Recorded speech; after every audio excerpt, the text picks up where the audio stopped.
Hello, everybody.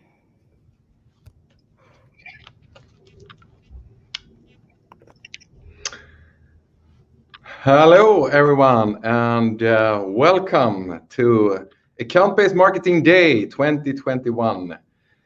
We're so excited to have you all here visiting this virtual event, and we have a great lineup of speakers that we're so excited to hear about account-based marketing and insights into these different topics.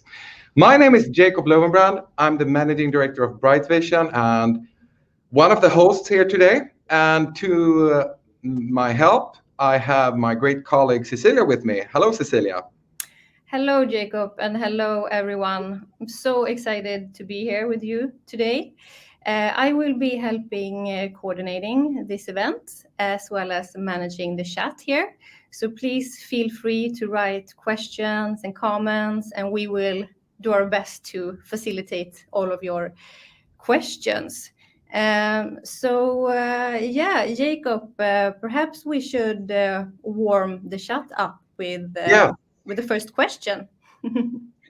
We like to try to be interactive as much as possible today. So in order to everybody to find and use the chat, we would like to see if you can type in from where you're logging in and where you're located, because we have people logging in from quite some places here today and a lot of countries that have signed up to this webinar and virtual event today.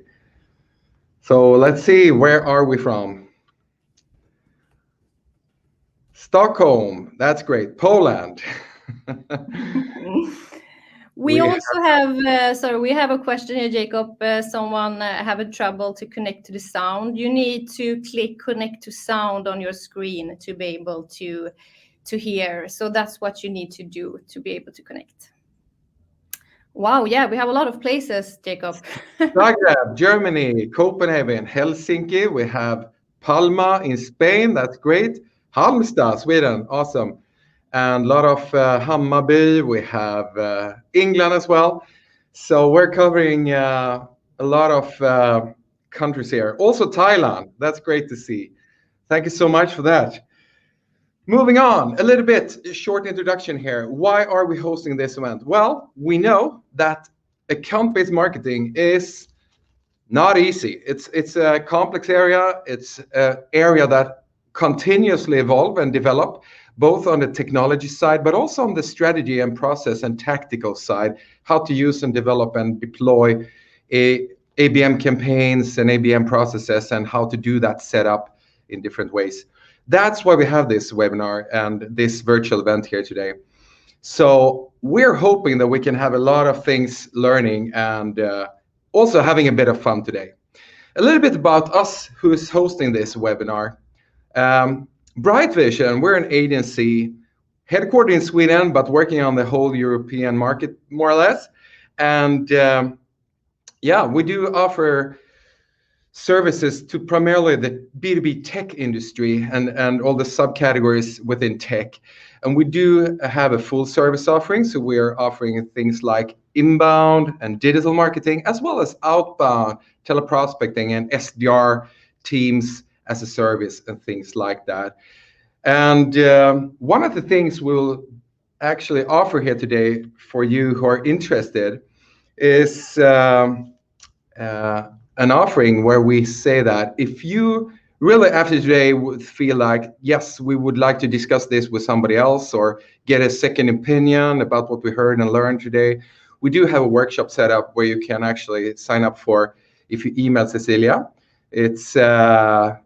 It's actually something we put in a lot of effort in, and we'll develop an ABM plan or campaign plan or whatever it is you're whatever aspect of ABM you're interested in. And we'll put in some work and bring together a team that can have a great workshop together with you. We can't do it for everybody, but for the 10 first that signing up for it, we can, of course, have that. So if you're interested after this day, please reach out to us. You can reach out directly to my email if you want to. I typed my email in the chat. So if you are interested in getting this offer, send me an email as fast as you can. Another thing, thank you so much for joining us here today. As a small warm-up quiz with 3 quick questions. We would like to see who should have thermals or a nice umbrella. So we have a few questions here to warm up a little bit more before we kick in the first speaker. So what's the first question, Cecilia? Yeah, this is my favorite part. So you get 3 questions and I will type them each in the chat. As Jacob said, if you spin green, you get a nice coffee thermos from Eva Solo. If you spin white, you get a beautiful umbrella for rainy days. Our first question is, and the fastest who replies will get to spin. The first question is, yes, in the chat. AJ Wilcox is one of today's speaker. What is his area of expertise? I'm also pasting the question in the chat. What is AJ Wilcox area of expertise? He's one of today's speaker. Oh, let's see here. The correct answer is LinkedIn, and it's Monica Torres who is the first to get that right. So do you spin the wheel? Great. You get an umbrella. An umbrella for it was a thermos? Yes, thermos from Eva Solo. Awesome. Perfect. And the next question we have is, Hillary Carpio is also one of today's speaker. On what company is she the director of ABM? So Hillary Carpio, where is she the director of ABM? A clue can be that it's the name is a little bit cold. Oh, yeah, we have it from Carolina. Snowflake is the right answer. I think it was Ulrika Lindsjö actually who wrote Snowflake first. No. Sorry. Yes, Jacob. Ulrika Lindsjö. Ulrika! Woohoo! And you also get thermos sent to you. Very good. Thermos, great job. And the last question, the best question. Behind this event stands Bright Vision, and our headquarters is located in the beautiful city of Gothenburg. Can you tell us one thing that Gothenburg is famous for? I think we can be quite generous on this one with the right answers, since Gothenburg has so many things we're... Okay, we get one right answer here from Sophie. Rain. I think that's true. That. Great, Sophie. And actually, it's a thermos too, but I think we should also include an umbrella with that answer. So you get both the thermos and umbrella. Thank you, Sophie. It's a rainy city, and we love that here in Gothenburg. Perfect. Okay. Moving on. Moving on. As you probably have got a couple of times in your email, and also you can find today's agenda up in the right corner under handouts. You can always be looking into what's coming up next. Yeah, I think that's all about the agenda. I won't go through in detail because you will get it presented by the speaker themselves right now.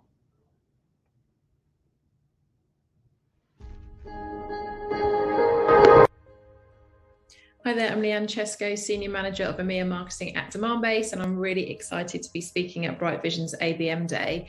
And I'm going to be talking all things ABX style, so diving into how we determine the different values of the accounts and giving helpful tips and practical insights on where you can use them in your account-based experience strategy. Looking forward to it. Hi everyone, I'm AJ Wilcox. I'm a LinkedIn Ads Pro and I'm the founder of B2Linked.com. And I am so excited to be speaking at ABM Day because do you know what? LinkedIn ads are amazing for ABM. And I can't wait to tell you all about it, exactly why you should be using LinkedIn, exactly how you should be using LinkedIn for your ABM efforts. So can't wait to see you there. Hi, I'm Hillary Carpio, and I'm going to teach you how to get started with account-based marketing 101 from ideation to execution. Hi, my name is Christopher Engman. I'm the author of the Megadeals book. I'm also a serial entrepreneur. I will talk about two parts of the whole Megadeals discipline, which is the content mix and the media mix, supporting and making you win large deals.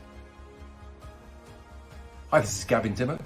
I'm the General Manager in EMEA at Terminus, and I can't wait to meet with you all at the Bright Vision ABM Day, where I will be presenting a webinar on the state of ABM in Europe. I look forward to seeing you all then. Bye-bye. Sangram here. I'm the co-founder of Terminus and the author of 3 books. My last book, Move, became the Wall Street Journal bestseller. And that's what I want to talk about. I want to talk about how companies can go to market and what CMOs you can do to drive your business further, faster. Check it out. I'll be looking forward to chatting with you soon.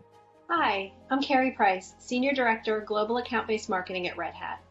In my talk this week, I will be sharing with you how Red Hat is leveraging account-based marketing to drive solution adoption within our top strategic accounts.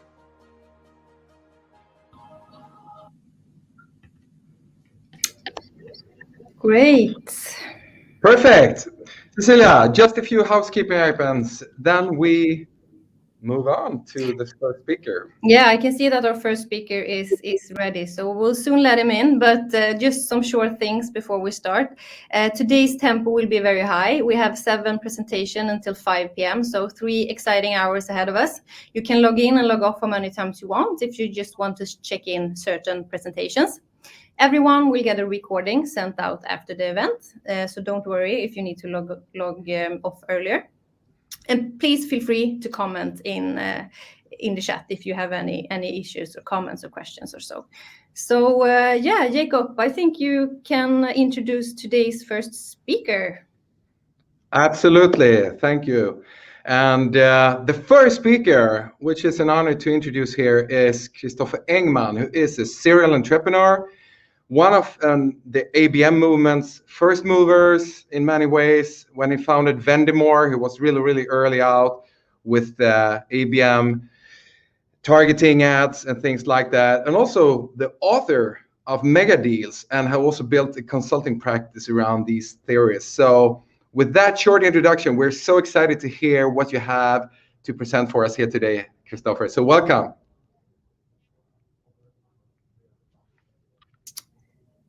I see that Christopher is here, but he seems to have some tech issues with his microphone and camera.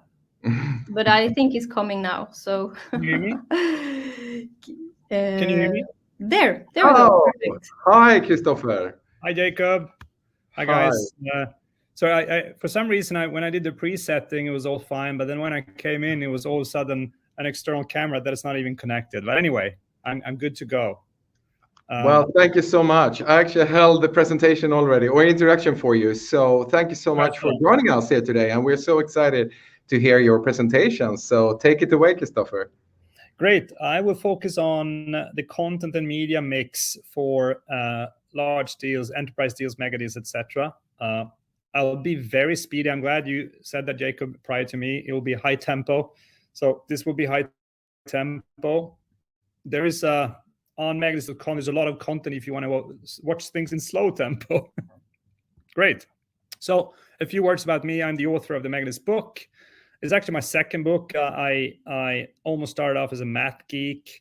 When I was younger, I did some forecasting work for the Swedish government, and it became a book even. So we helped the Swedish government to reduce the forecasting errors on capital gain tax from 80% to 4%.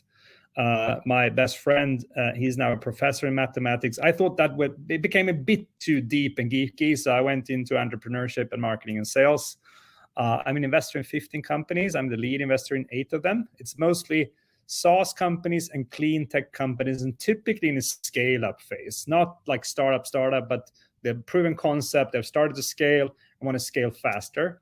I founded a few companies, most of them SaaS, but also a green energy storage company, Mind Storage.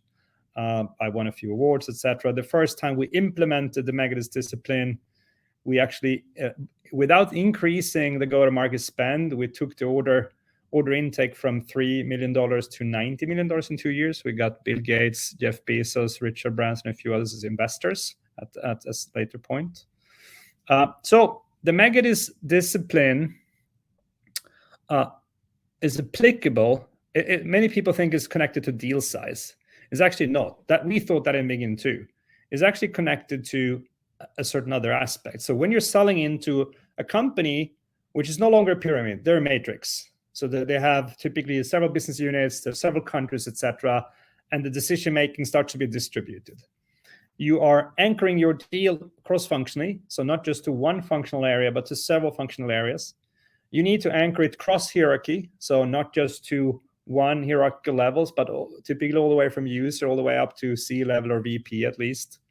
And your offering is complex, and when you're deploying it, you're interfacing with a mix of typically systems, for example, if you're in IT or hardware or etc. So, and these 5 complications are creating something which is pretty bad in the enterprise world. And what I will show you soon is if anyone of you say we don't have that problem, I want to know about it, please ping me.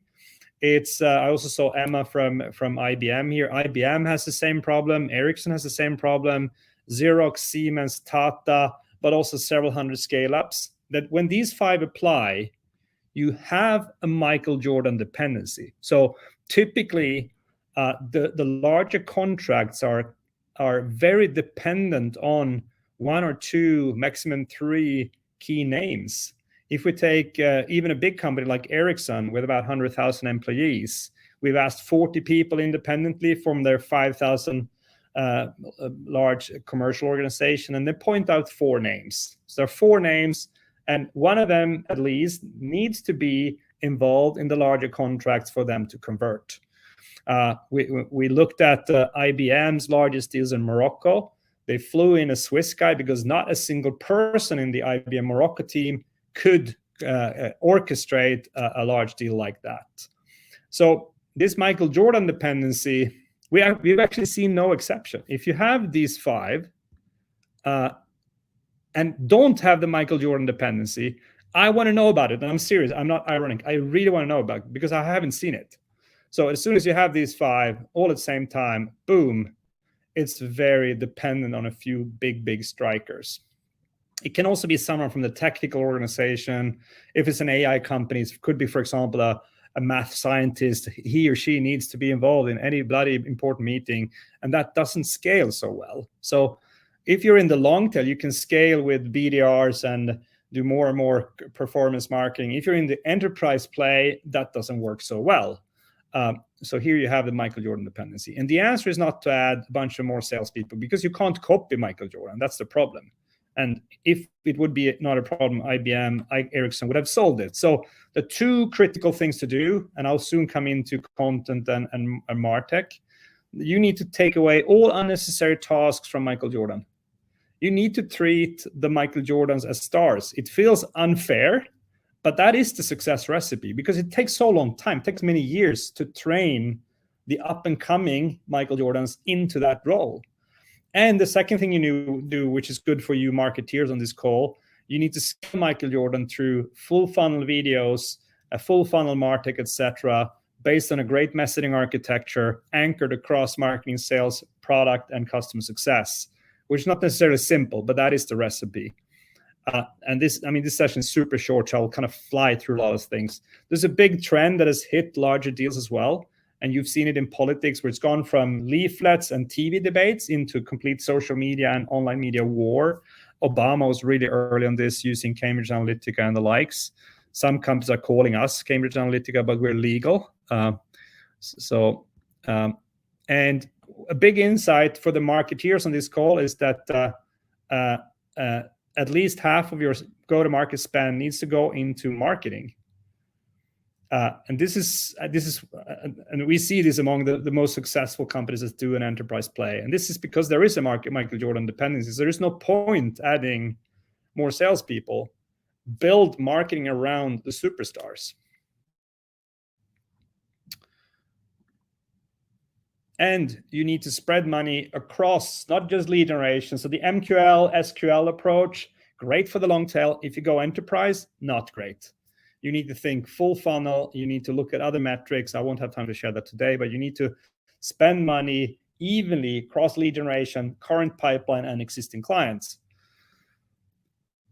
The whole Megadeals discipline, I'll just cover snippets from it today, but drop me an email, christopher@megadeals.com. I'll send you a 22-minute video, which is summarizing the whole discipline, and there's a book, etc. about it. I'll cover snippets from this, mainly the 2 layers that we call content creation and martech and media. I'm not going to cover a lot about messaging, nor behavioral change, etc., and how to manage this, nor KPIs and organizational design. The session is too short. So you need to have a messaging architecture that is covering fundamental messaging, which is moving the client from unaware to wanting to buy. And it needs to be built so it also works on the various hierarchical levels. You need to have a deal closing that takes them from wanting to buy to actually buying. And then you have orientational messaging that is making your topic bigger. I have 1-hour sessions on each of these, so ping me and I'll send you videos on those if you want to go deep. So christopher@megadeals.com. So I'll give you a snapshot of the first part of it. So a lot of companies are selling too much their product immediately. The slightly better ones are talking about problem and then the solution. But if you sell into matrix organizations where the larger deals are done, the decisions are layered. So at the top, so C-level VP directors, they're looking at the big vision, M&A, financing, big KPIs, also big key initiatives. They're then looking at directional decisions, which is what we call category and subcategory choices. So we need to help them to understand the bigger choices before you go into your product and solution. And here, the long tail approach is failing when you turn it into the larger companies, because if you speak higher up, they're not interested to see a product demo. They'll point you down to Stefan. He's sitting under the floor -5, their cars above, oil dripping into the hair. This is irony. Stefan is looking at function and features, but the people higher up are looking at other things. So one of the things is important to understand is how to build messaging and content for the various hierarchical levels. And you can illustrate it as a decision tree. You need to help the client to paint up the whole decision journey. So we talk about the decision journey, not a customer journey. The customer journey and the web interactions, that's all great. For the enterprise play, decision journey is more important. And then you build short content, top of the funnel. Teasers are, for example, for us, it would be the Michael Jordan dependency. It would be the big change that big deals are now becoming more and more media-driven. It would be that there is no messaging in place, which creating fights between marketing and sales, product and customer success, for example, short snippets of problems like that. And then you convert them into, okay, now I want to see at least a 3-minute version of, and the 3-minute version video is covering actually all these layers, but very, very fast. And then you give them a 15-minute version, which is carrying all these layers, but in a longer format. So you kind of buy, it's like a TV series. You need to buy access to the next step. And you need to do it thinking about the messaging layers and how decisions are made in layers in bigger organizations, as opposed to pyramid organizations where the same people are looking at process function as they do with vision. This is super important takeaway. And then you need to version it so it works in YouTube, TikTok, LinkedIn, Twitter, on all the channels you're using, both for the people to share it organically, but also for the paid channels. I can skip that. I'll share some of the MarTech techniques we're using. The first one is IP targeted display, which I invented 2007. I think 2 years prior to anyone else. That's why we, before we sold the company, we worked with over 100 Fortune 500 companies and over 400 tech scale-ups, both in North America, Europe, and Asia. And where you isolate the IP numbers of the company you're selling to, and you're dropping videos, display ads, native ads to them using over 1 million websites. And then we're recommending 7 different types of retargeting. And in more important cases, we're using an overlay of Facebook and Instagram to ring fence key people. We can't single them out, but we ring fence them pretty well. It's a bit like outdoor advertising, but outside their homes and workplace. I will leave some room for questions, but typically you want to look at different audiences internally, and you run different marketing plays towards them. Some of the content is made for the acquired and organic channels, and some of it is made more for like emails.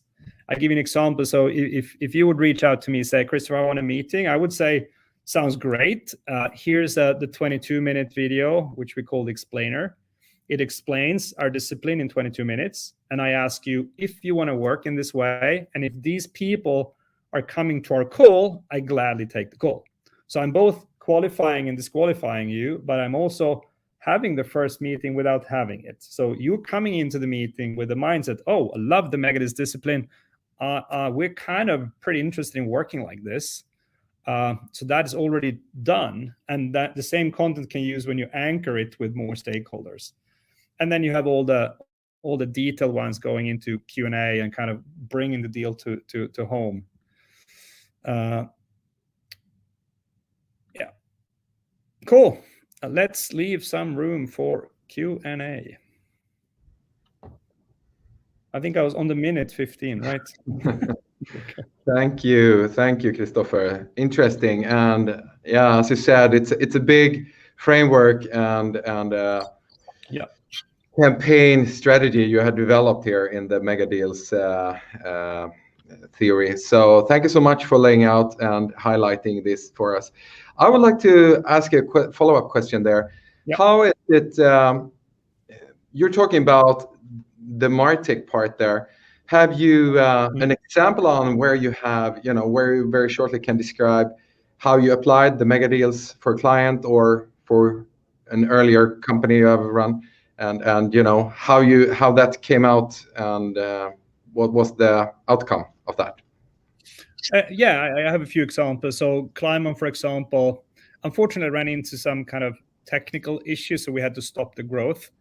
But there was a marketing and sales spend. I came in as the biggest investor, and I got to go ahead on working according to the Megadeals discipline. We had 10 salespeople. I took away 5, moved the saving into marketing, and we started to work according to this, and we did grow from $3 to $90 million. Unfortunately, the technical issues had forced me to kind of stop standing on the brakes at the end, and but definitely got it to work, and we even engaged some seriously cool and impactful investors on that journey. But we're also working with, so our clients today is a mix of, we're working with some of the biggest companies in the world, like a big Indian company, like top 50 in the world, the biggest German company. We work with some of the biggest here in the Nordics, but we also, our primary focus is actually scale-ups, where there is typically a classic client for us is they've received funding. There's now a stress to grow faster, but the founder know that there is a Michael Jordan dependency, and they're stressed out because they have promised growth numbers to the investors, and they know that, shit, I'm not going to be able to deliver this because I'm the bottleneck. Very, very common. Then we're a good fit. Or a company that's gone long tail and now are going upstream. They need to add the enterprise play. We're a good fit. But also for bigger companies that need to modernize. They do already large deals, but they need to modernize the way they do large deals. They need a foundation and a method for it. Yeah. Very interesting. We have another question here. In your book, you state that one of the keys to win a mega deal is trust. How do you go about this trust building in the context of mega deals most efficiently?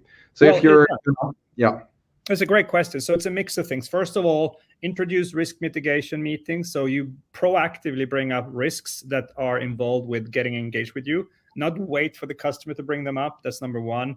Number two, use the messaging architecture. And if you feel that for this customer, another category or subcategory is a better fit, tell them. And then you tell them why, if in which scenario you are a good fit, because sometimes they have that scenario too. So actually be transparent about where you have a fit and not, because they will figure out anyway. And then also use a lot of industry-specific references and build the reference cases based on the messaging architecture. So you're talking about the category and subcategory choices, not about just problem, solution, and results. So all of these are trust built. I can go on and on about this, but the trust is a key factor, and also behaviors like be on time. If you promise a proposal on Thursday, give it on Thursday, not on there's certain behaviors that are creating trust, but also like be transparent about the weaknesses. So you say, well, if this is really important for you, actually we are not the best fit. Go to them. If these factors are important, we are a great fit. So both on the category, subcategory, but also on the type of capabilities you have, because I mean, no one is for everyone. Exactly. That's great. Have you seen any changes to the theory or how it have evolved over the last 2 years when you have been working with this? Yes. So yes, totally. So there are, I would say the book is still correct. There are certain refinements we've seen. For example, when developing the messaging architecture, there are quite a few new things there. So for example, we have identified something we call title fights. So on each layer, on the category war and the subcategory wall, we typically want to identify which is your typical enemy. And for us, for example, on the category level, it's increasing the size of the sales force. There's a lot of CEOs that are ex-head of sales, and they don't understand marketing. So they go, I did this for 20 years, and this is how we grow. We add salespeople, and then so title fights, and you identify them on each level, and then you build a lot of content around the title fights. That's a big insight. Also, what we call checkmate situations is an important one. So even if you're down on the details, you want to find, if you go down this route to your client, I have an example from an American SaaS company that we work with. They're competing a lot with SAP and Salesforce. They're an industry-specific SaaS company for medical devices. And they struggle a lot on the higher levels because the top decision makers say, we already solved this in SAP. We already solved this in Salesforce. So we have found a few what we call checkmate scenarios. And we've found, for example, 2 use cases that each salesperson is conducting at least once per day. And where the task, you can do it in SAP, but it takes 17 simultaneous tabs, and it takes almost an hour to execute. And for a sales rep, that's horrendous. Whereas in Move Medical, it takes less than a minute, and it's 1 tab. So we try to find really critical points that can sway decisions. And we also try to look for root causes. Like a certain solution is often built in a certain way because of some underlying factors. For example, in the medical device industry, they need to have 100% delivery precision, which is then trickling down to why certain functionalities are key. So we try to find roots. So there's a lot of new things around the messaging architecture that is not in the book. Yeah, great. Thank you for that. And we have one last question here. So how do you make a process to control and follow up on account-based marketing or ABA initiatives long-term in big organizations? I like to have this covered in a CRM system or something similar. Right. So do you have anything to say on that? I understand the question. So the first step is to do the messaging architecture and anchor it across the functional teams internally, segment by segment and solution by solution.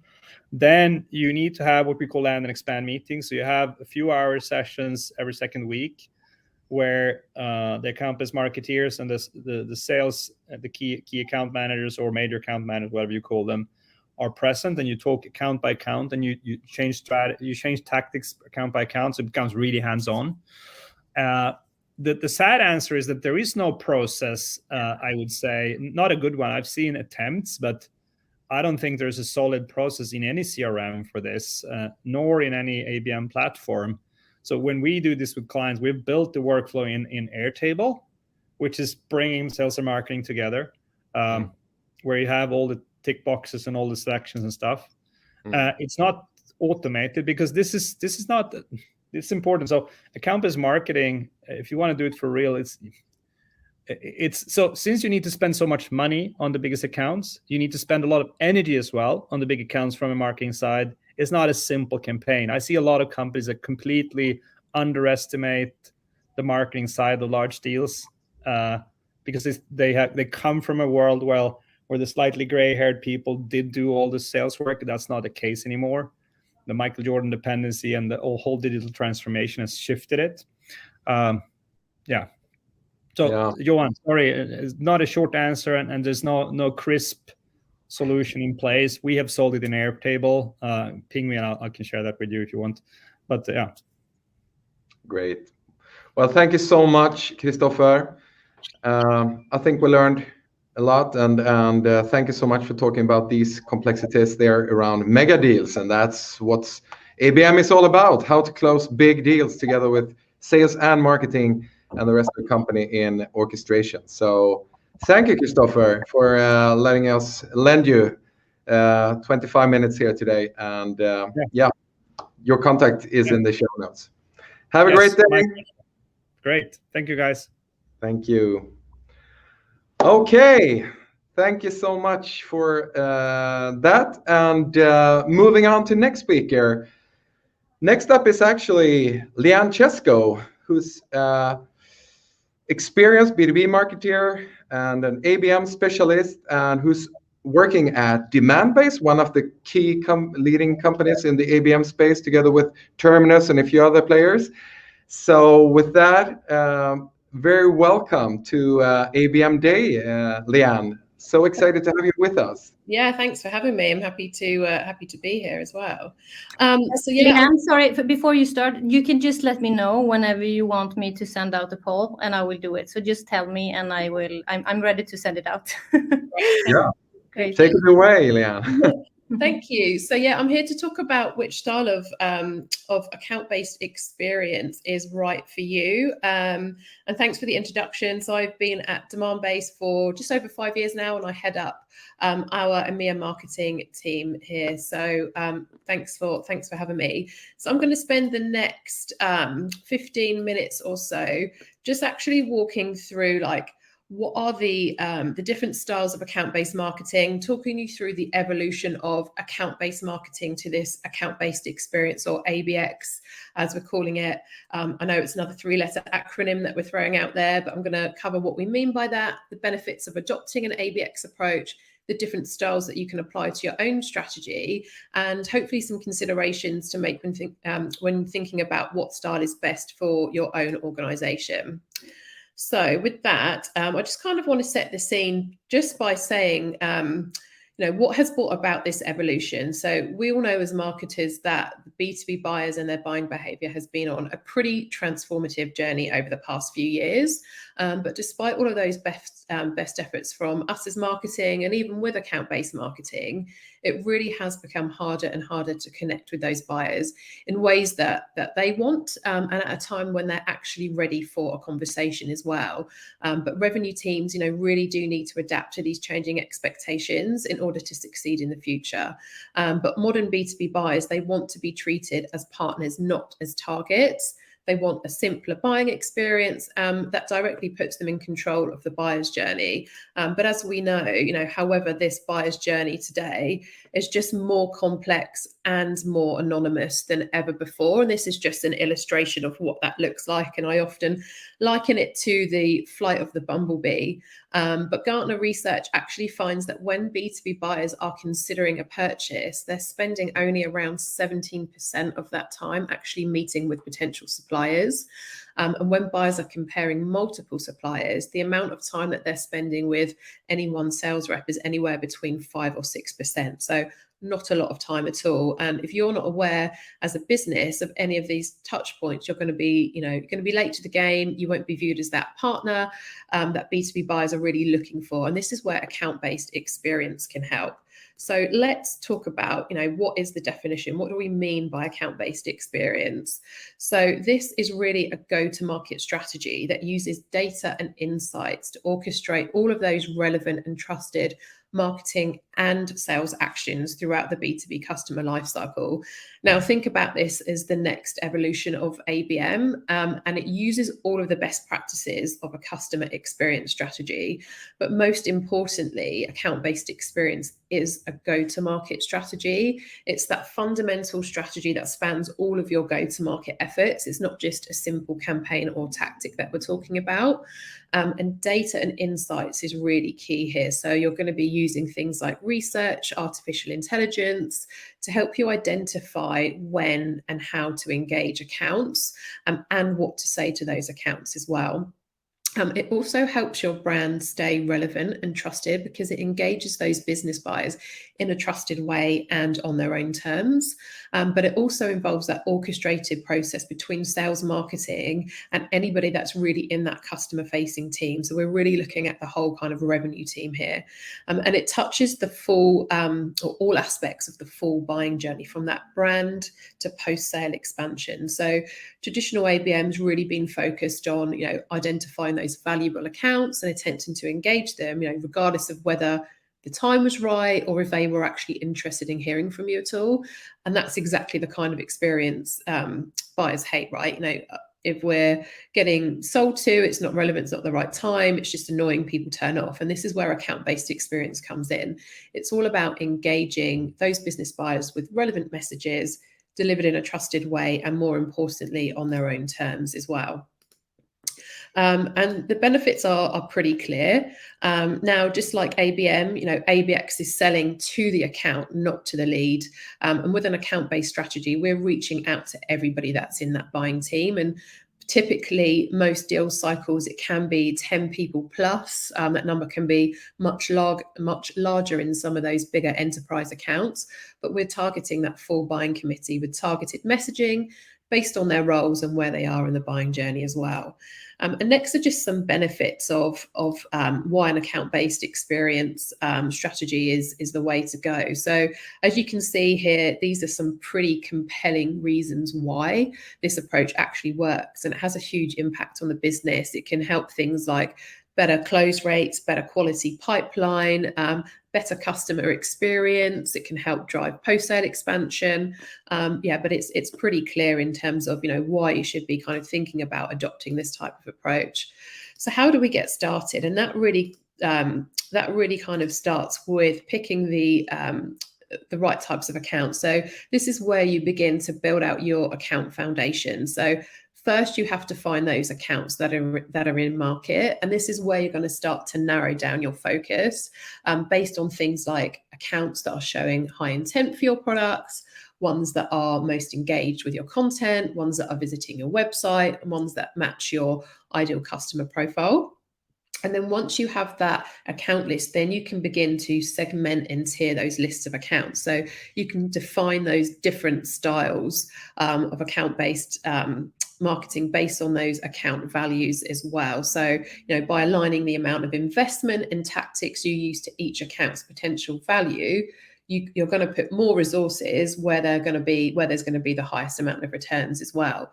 Then next, you're going to be thinking about segmenting and rotating account focus. Now, by grouping similar accounts together, that could be by industry, but it could also be customers of a competitor or perhaps another segment. You start to map out this kind of plan to increase your focus on perhaps one or a few segments at a time.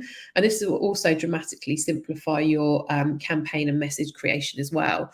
And then the last point is just around triggering specific actions. So for those accounts that are in your target market that perhaps aren't in your current focus, you can still identify those specific activities that indicate that you should be focusing on them, and then it's going to trigger the appropriate action. So examples of that could include accounts showing signs of being market and ready to engage. So perhaps it's a marketing qualified account, or accounts that use your competitor but they're approaching renewal, or perhaps it's an account that's hired a new executive. So there's just some ways that you might kind of think about actually segmenting your accounts. So let's get into the styles of ABX. So starting with this kind of pyramid model, and I think this is probably familiar to many of you. So these styles of ABX, this is what we typically see across our customers. This is actually how our own style of account-based experience work. And today we're just going to be focusing on these top three as well. So first of all, let's start and dig into one-to-one. So this is going to be your kind of highest value account. So this is a handful of accounts. These are going to be ones that are handpicked by sales and marketing. And those teams are going to work together to deliver a highly customized experience for that very limited number of those high value accounts. And the investments and percentages that you see, they actually were taken from the last benchmark study that we published alongside the ITSMA and the ABM Leadership Alliance. So this just gives you some indication of the typical spend per account and the split of accounts and prospects that make up this one-to-one segment as well. So this is going to be your most valuable accounts, and everything's going to be very customized. It's going to be highly personalized outreach, and you're going to be building account plans at this level as well. Next, there is one to few. So this focuses on smaller groups or clusters of accounts with similar business imperatives. So that might be industry, it might be similar pain points, or it could potentially be segmented by your own product offering. Now, there's still going to be quite a large level of personalization for this segment, and the type of messaging that you use will need to be tailored for this segment as well, and you're going to work really closely. And there's still a relatively high number of investment per account, but we're starting to see the split here almost 50-50 between customers and new prospects as well. Then the final tier that we're going to talk about is that one-to-many, and this is where you're really starting to scale out your efforts. So this is where you're going to be using things like technology to really help you find accounts, to personalize those interactions to individuals within those accounts, and measuring those results by accounts as well.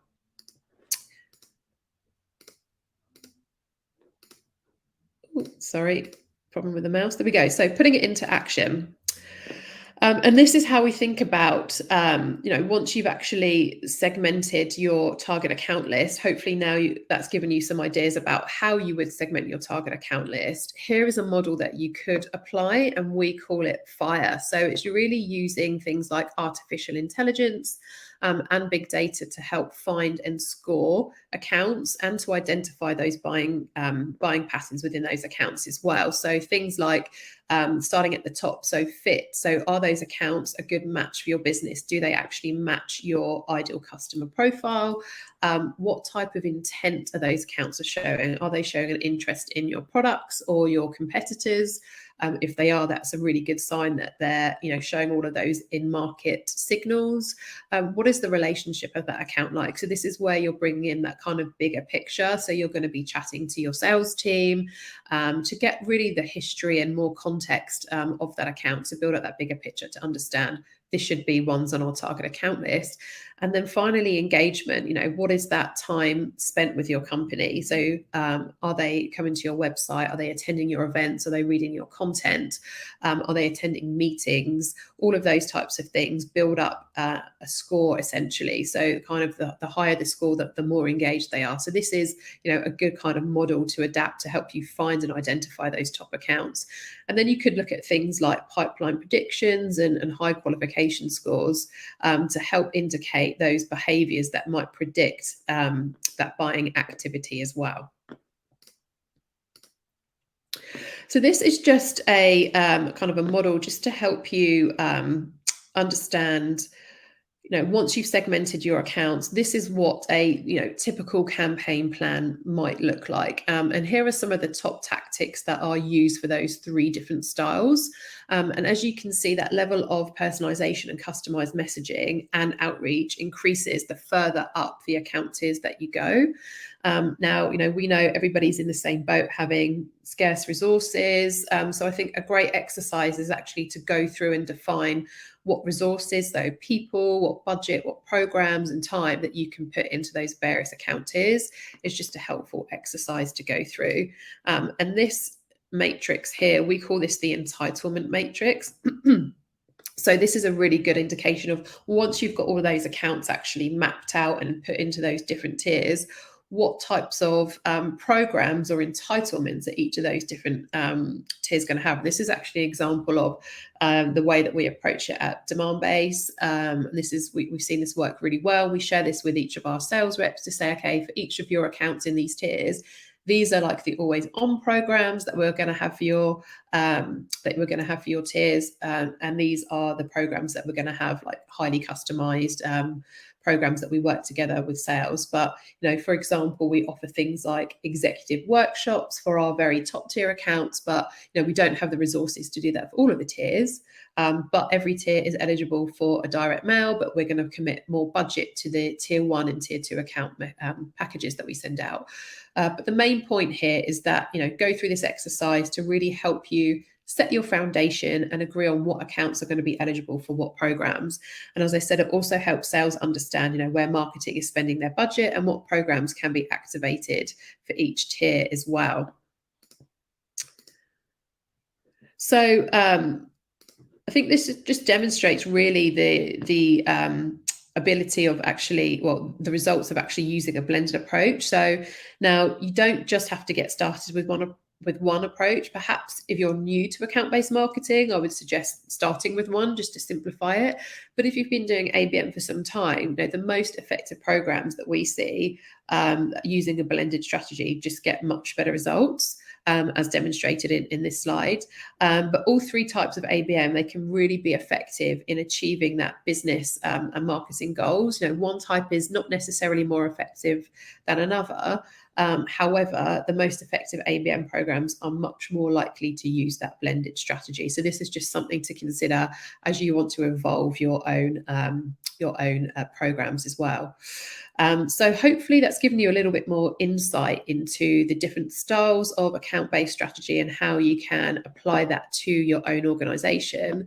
And the last two slides in this deck's really for you to kind of review after the event, to really think about how you might want to apply this to your own ABM journey. So think about this matrix is really good to help you actually plot where you are and some helpful tips on what to do next. But I think the key kind of things to mention here is that many companies that deploy ABM successfully start their journey with pilots.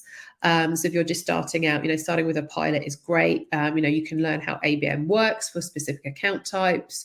It lowers the risk of early efforts. It helps you to iron out any issues before you start to scale. And more importantly, it earns you that stronger executive and stakeholder support as well. So if you are just starting out, find a salesperson that is willing to work with you. Many pilot structures are effective, but that might include, just picking one sales rep and one marketer and targeting, 5 accounts. Or perhaps you might want to use like 3 reps and 1 marketer and target an industry sector.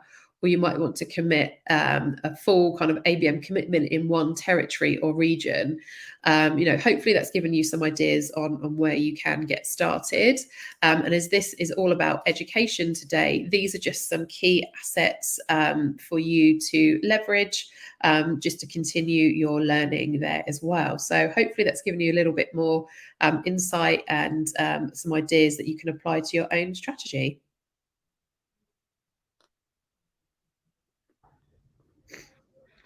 Thank you, Leanne.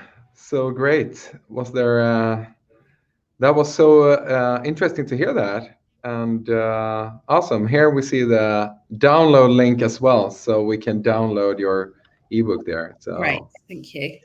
Yeah. Awesome. Where do you see, if you have questions, please write them in the chat so we can discuss with Leanne before we move on to the next one here. Anything you need to know. Thank you for a great presentation. I think you had so many good points there. What do you think, just to follow up top of my mind, where do you see most beginners struggle when they start up and maybe onboard demand-based or some kind of ABM program and a platform? Where are the pitfalls that we would like to highlight for companies in the beginning of this journey? Yeah, so I think there's a couple of things that we've seen some of our sort of customers sort of run into some challenges with, and that's around kind of setting the strategy. So I think, the technology part, it can be used alongside the strategy, but it's really important to have that key kind of strategy laid out, that the technology is not going to be the silver bullet and it's not going to set that strategy for you. So I would say go through those exercises, some of the frameworks that I shared to really think about, how can I apply an account-based approach to my own organization? What do I really want to get out of it? And then where can I use technology to help me get that, account intelligence and kind of orchestrate some of those key actions throughout the buy cycle. So I'd say definitely have your strategy in place first. The other sort of challenge that we've seen is not getting buy-in to have an account-based approach. So we talk a lot about kind of creating your ABM leadership team. So if this is completely new to your organization, it's definitely worth setting out or building that ABM leadership team, which should be made up of like marketing leadership, operations leadership, sales leadership, and in some cases finance as well, to really get a buy-in and say this is the approach that we're going to have. Because when you're looking at things from an account level, the types of things that you measure, you're going to be moving away from some of those more kind of lead focused metrics, and you're going to be putting that account lens on a lot of your programs.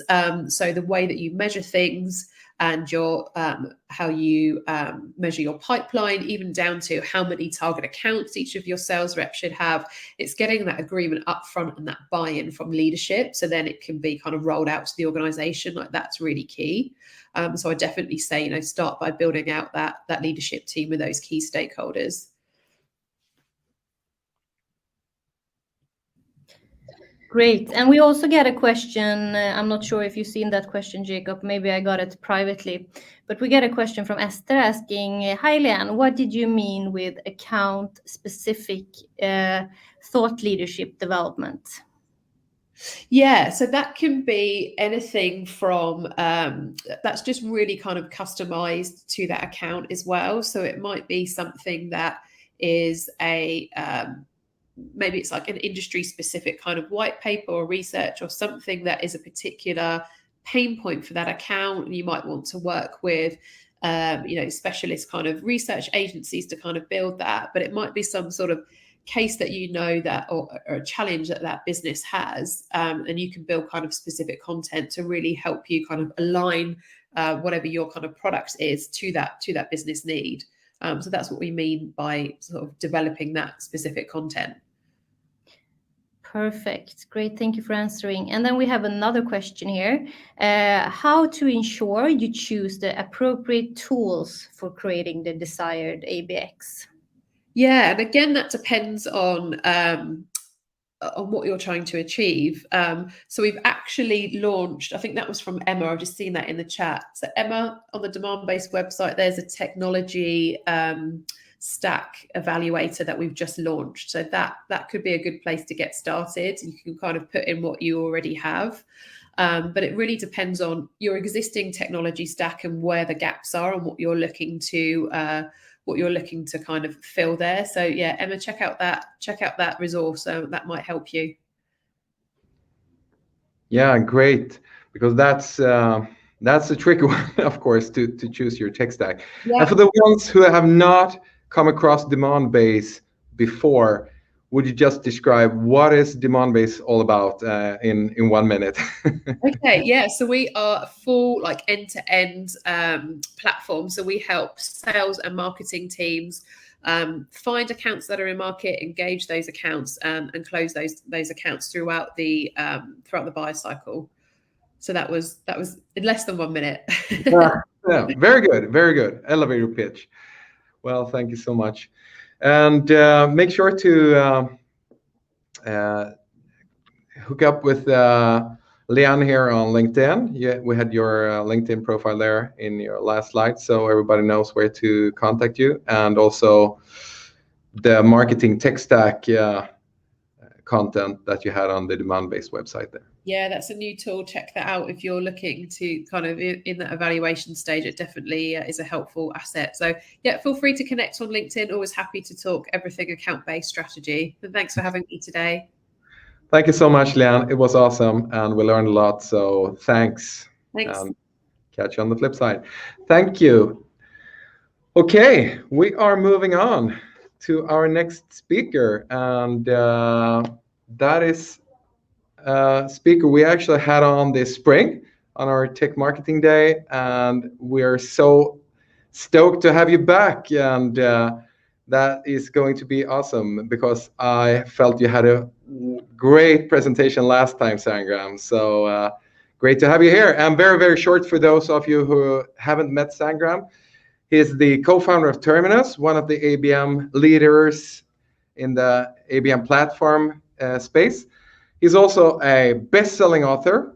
And as we heard in the short introduction video, you have been a best-selling author of Wall Street Journal and USA Today, etc., with your new book, Move, which I'm really stoked as well to read. I have it on my reading list now. So that is awesome. And having also hosting an almost as popular podcast as Bright Visions, Flip My Funnel podcast. Well, it's so great to have you here, Sangram, and looking forward to hear what you have on your mind today. Sangram, do you want me to start with your video? Do you want to start with introducing yourself first? I think we have trouble hearing you. Jacob, do you hear Sangram? No, it's weird. I see you're connected to the mic, but I can't hear anything. So I start your video, and then you can sort the sound out while playing, perhaps. So I'm starting Sangram's video in.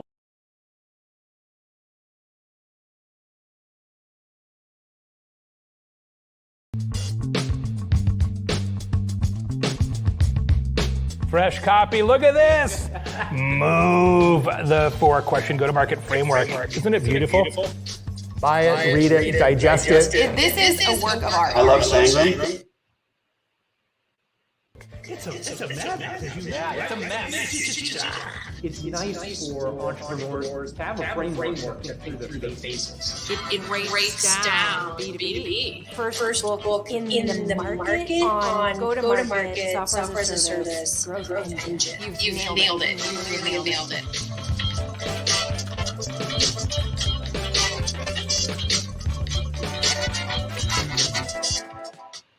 All right, you can hear me now? Yeah, hi Sangram. Great to have you with us. Yeah, excited to be here. All right, we got 15 minutes in Q&A, and I see already the chat going in.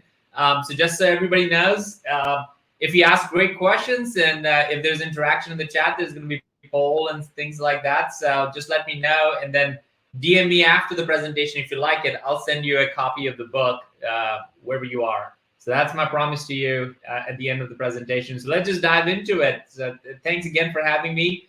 After the presentation, I think that after the video, I think the reason the book exists, and I'm so passionate about this topic, is because great companies fail all the time. I mean, I think about, I ran marketing at Pardot, that got acquired by ExactTarget and then Salesforce. I spent a couple of years at Salesforce. So that was a run from 10 million to 100 million over a matter of a couple of years.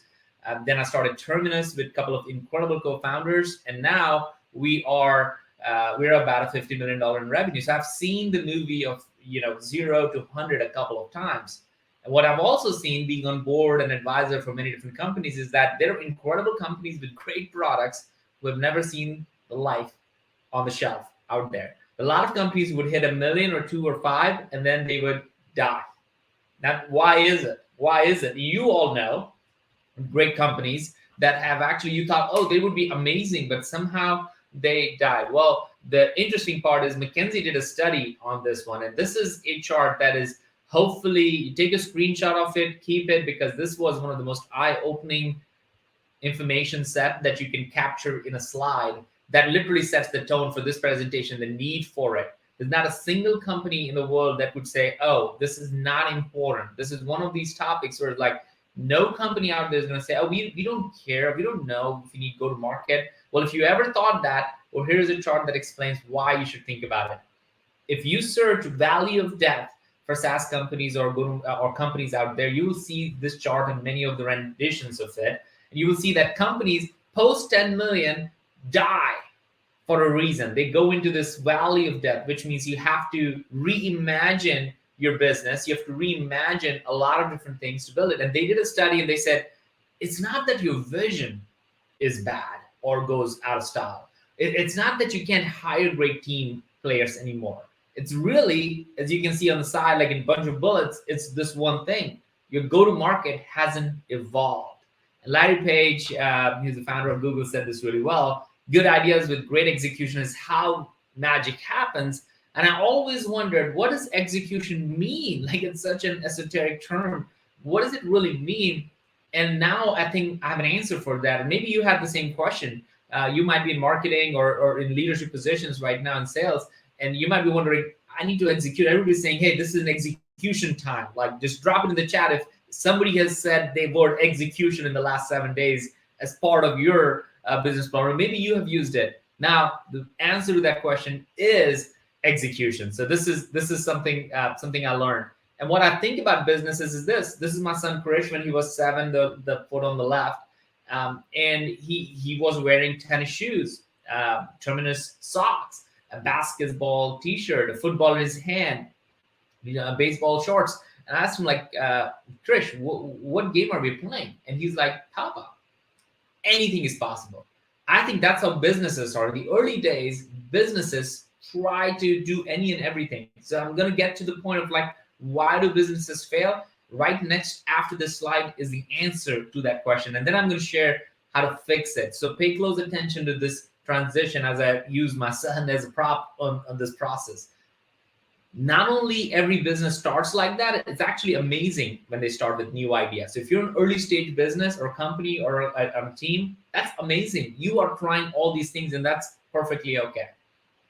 As he got into his, now he's 11, in the last few years, he learned that, oh, maybe, you know what? He loves the idea of playing tennis, and that's with his coach, and he won a trophy, and now he thinks that's his lane of genius. That I call product market fit. And you may have heard about that a lot. So earlier, it's a problem market fit. It doesn't matter as a business. Earlier, when you're trying to figure out, well, what game you're going to play or not, it doesn't matter what customer you're going to go after. It doesn't matter. You're just trying whatever you can. So the early stage is problem market fit.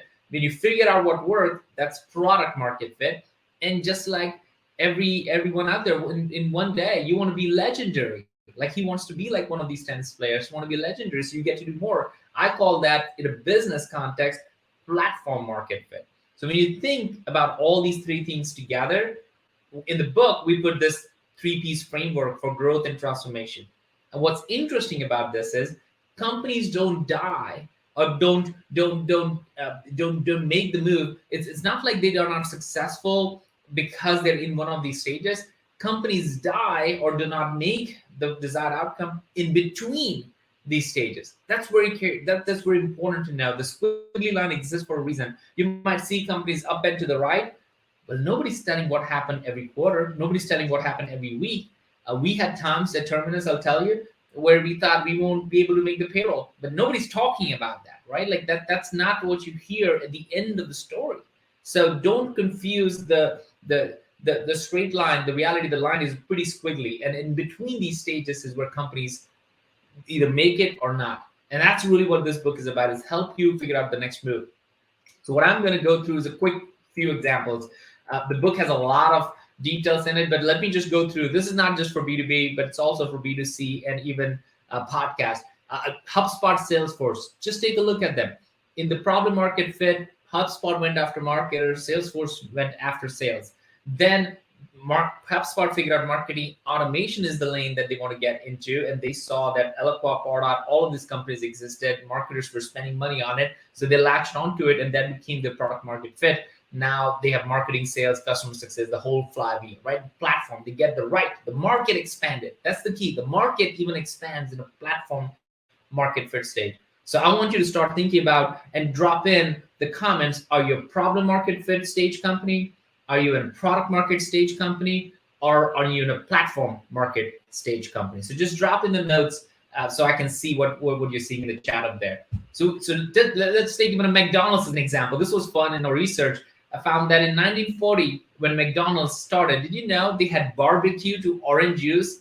Kind of crazy to think about it. And in 1948, they kind of shut down their operations because they were trying to figure out why is it not profitable? And they realized people are like me, are mostly buying three things: hamburgers, fries, and soda. That's where 87% of their profit came in. They literally shut it down for 3 months, got everything taken care of, created a new menu of these 3 products and a couple more, but just 3 products. And we all know the history. They became one of the greatest multi-billion-dollar chain and franchise out there. The same is true with Morning Brew, same is true with podcasts, and you can see all those things. The point of this is this. Every company has to go through these stages. You can't leapfrog from problem to platform. This is where you make the mistake. You have to go through, you have to navigate the valley of death. And you have to navigate it in such a way that you are careful about what metrics you track, who owns go-to-market, and how you drive your business. So since we only have 15 minutes, I'm going to just skim through some of the slides. Like one of the things that you have to make a decision on is this. Are you a sales-led company, or are you a product-led company, or your service-led company, or category or community-led company? The reason it's important is because the things that you would make, the execution that will happen will depend on based on what go-to-market strategy you deploy. We go through that in the book at length, and it's important for you to recognize that, because the way you set up your marketing and sales, the way you go about generating accounts and leads and whatever drives business is going to be so much dramatically different. A lot of companies confuse and don't focus on it and make that decision quickly. All right, Esther, I see you're in product market stage. Good to know. Here's something you might be still thinking, I don't know if my go-to-market is broken. I really don't know. Well, here's some humbling phrases that you may have heard in your company recently. If you ever heard in your company, hey, our churn is killing our business. We don't have a great retention rate. Your go-to-market is broken. Why? Because sales and customer success are not connected. Sales is selling to someone that customer success can't service. Your product can do it. Go-to-market is broken. Or maybe at the end of every quarter, right now or every month, you're trying to get to a number by two heroic salespeople trying to meet the numbers. It's not you can't forecast your sales numbers, or you forecast your revenue numbers a couple of quarters in. If you can't do that, it's broken. You need to fix it. Because if you can't forecast, you can't build a scalable business. Maybe right now you got competitors coming in, and now all of your sales team and customer success team is asking to create a feature doc, or maybe you're getting discounting at a highest price because you're trying to win a deal. Go-to-market is broken. That means your messaging, your narrative is not connecting from what people see, what people perceive, what servicing they're getting. So that all those things go into it. There was something else came in for a second. Good? Okay. Yeah, your slide is back, Sangram. So okay, thank you. All right. So here's another revelation as we close on this is this. One of the biggest thing I thought, well, who owns go-to-market in your company? Well, I'll tell you, I thought it was a CMO or a CRO.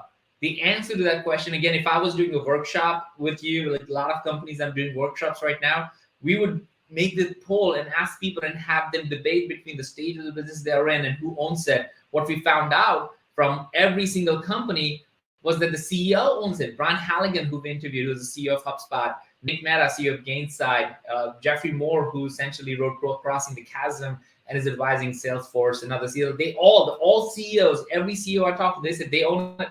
They own it. And that changes everything, because if CEO owns it, then it means it has a broader spectrum of things to think about.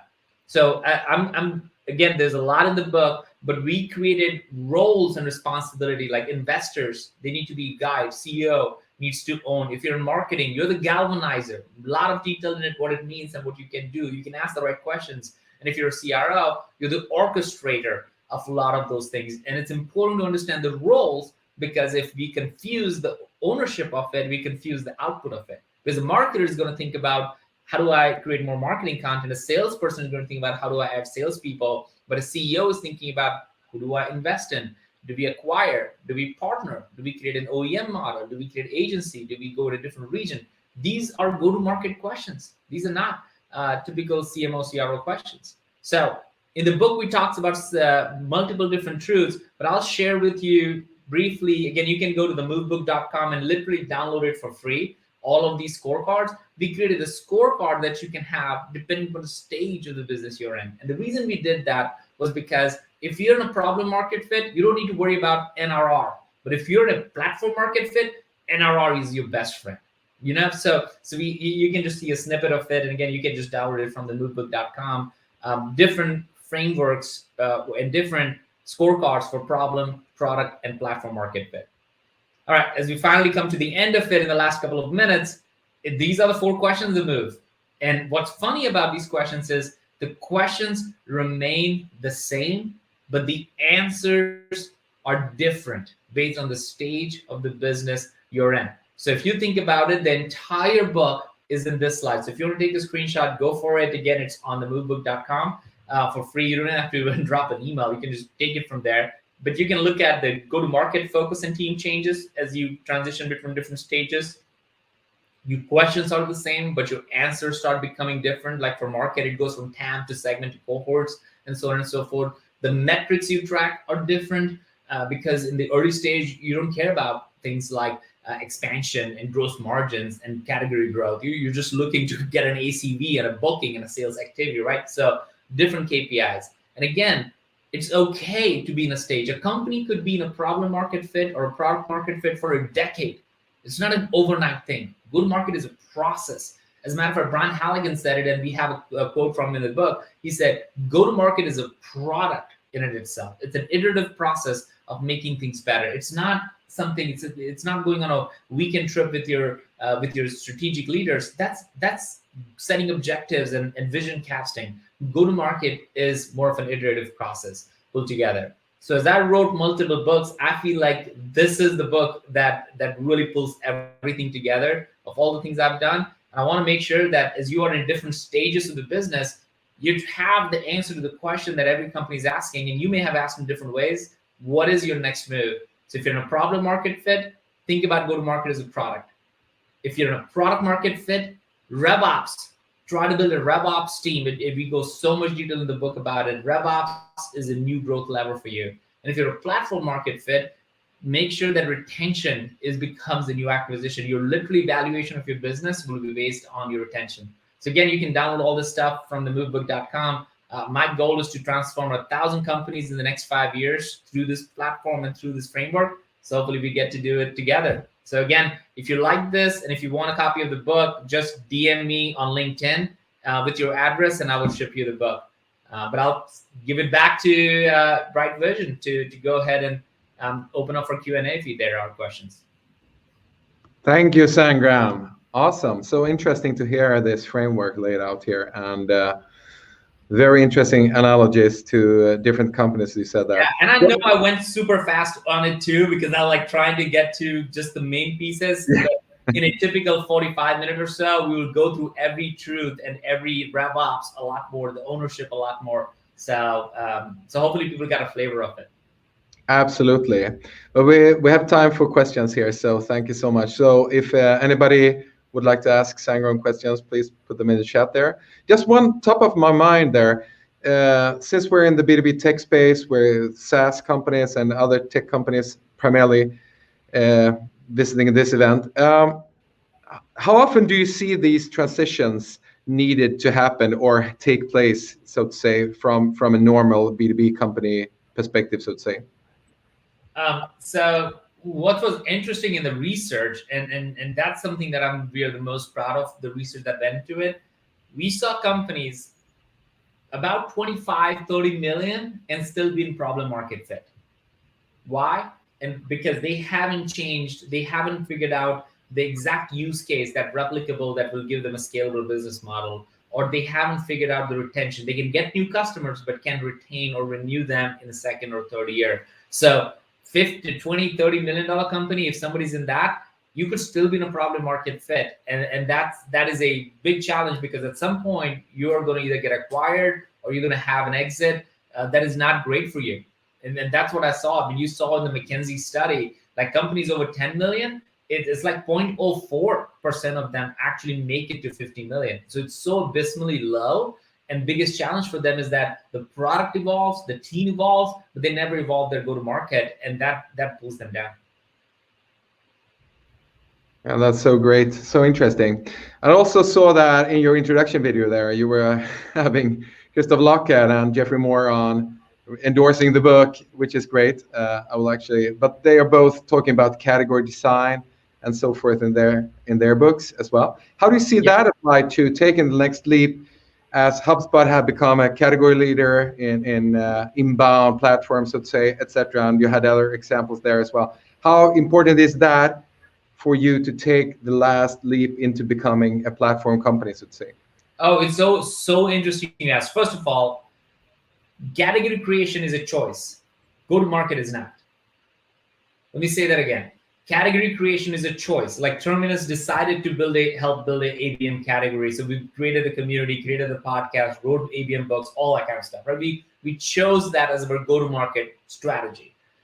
So category creation is not for everybody. I would highly discourage any founder I advise a board. I'm telling them, don't do it. It's hard. It takes time. It costs money. It takes tremendous amount of therapy. Don't do it. But if you do it, then you have the outcome that HubSpot, Salesforce, Terminus, all of these companies are Gainsight for customer success. You can count on fingers the 5 or 7 companies in the last 20 years that actually did that, right? Did that well. So I look at that as one of your go-to-market strategies could be category creation.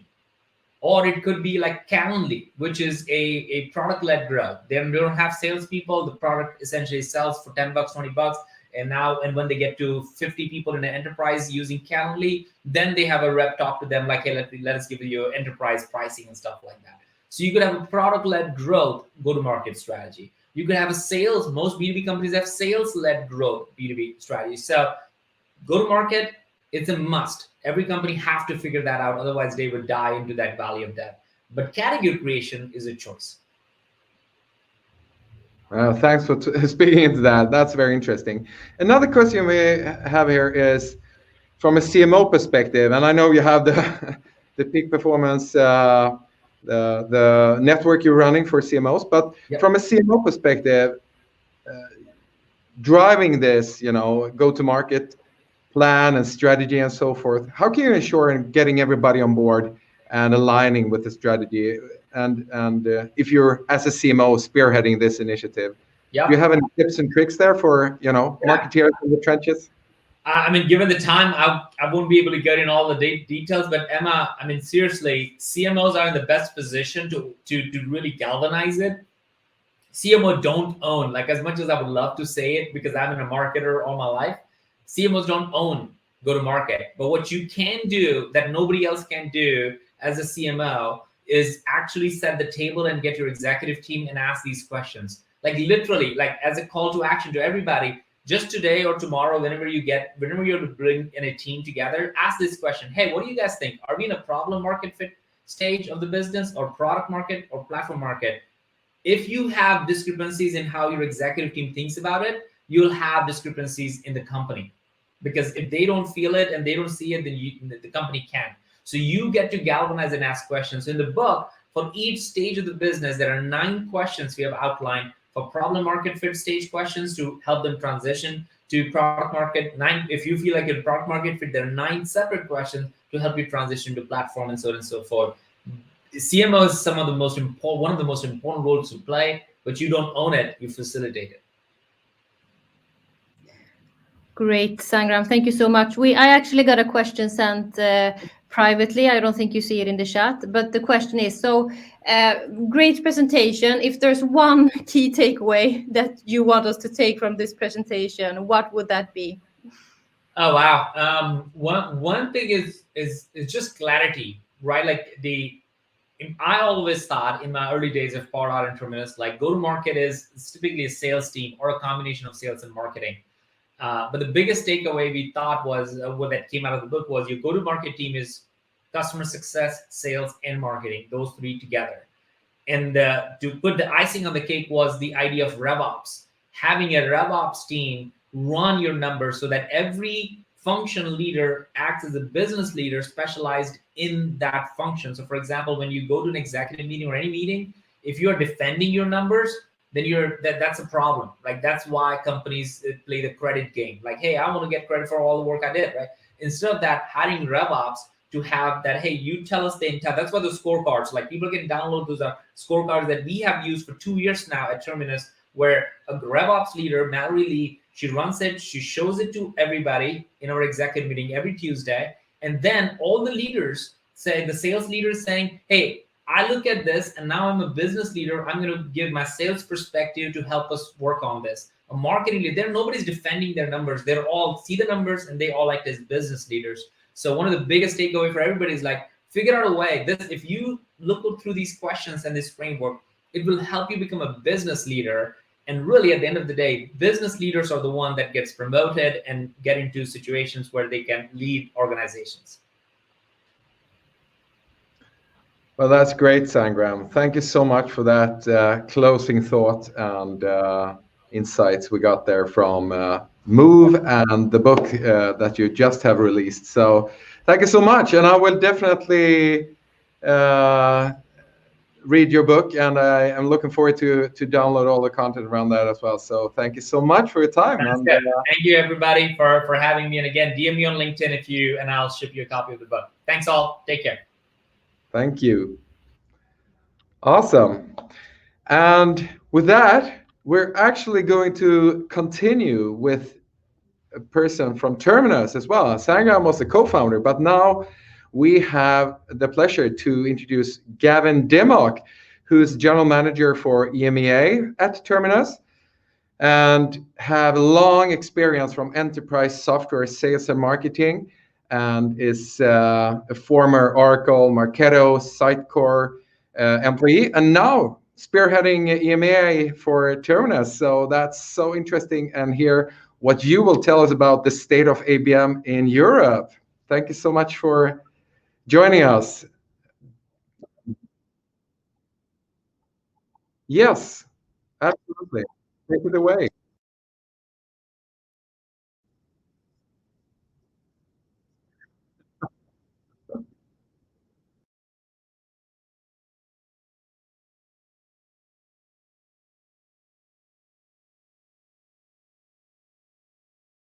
In the next 15 minutes, really whizzing through a survey that we had commissioned back in the summer this year of what is the state of ABM in Europe.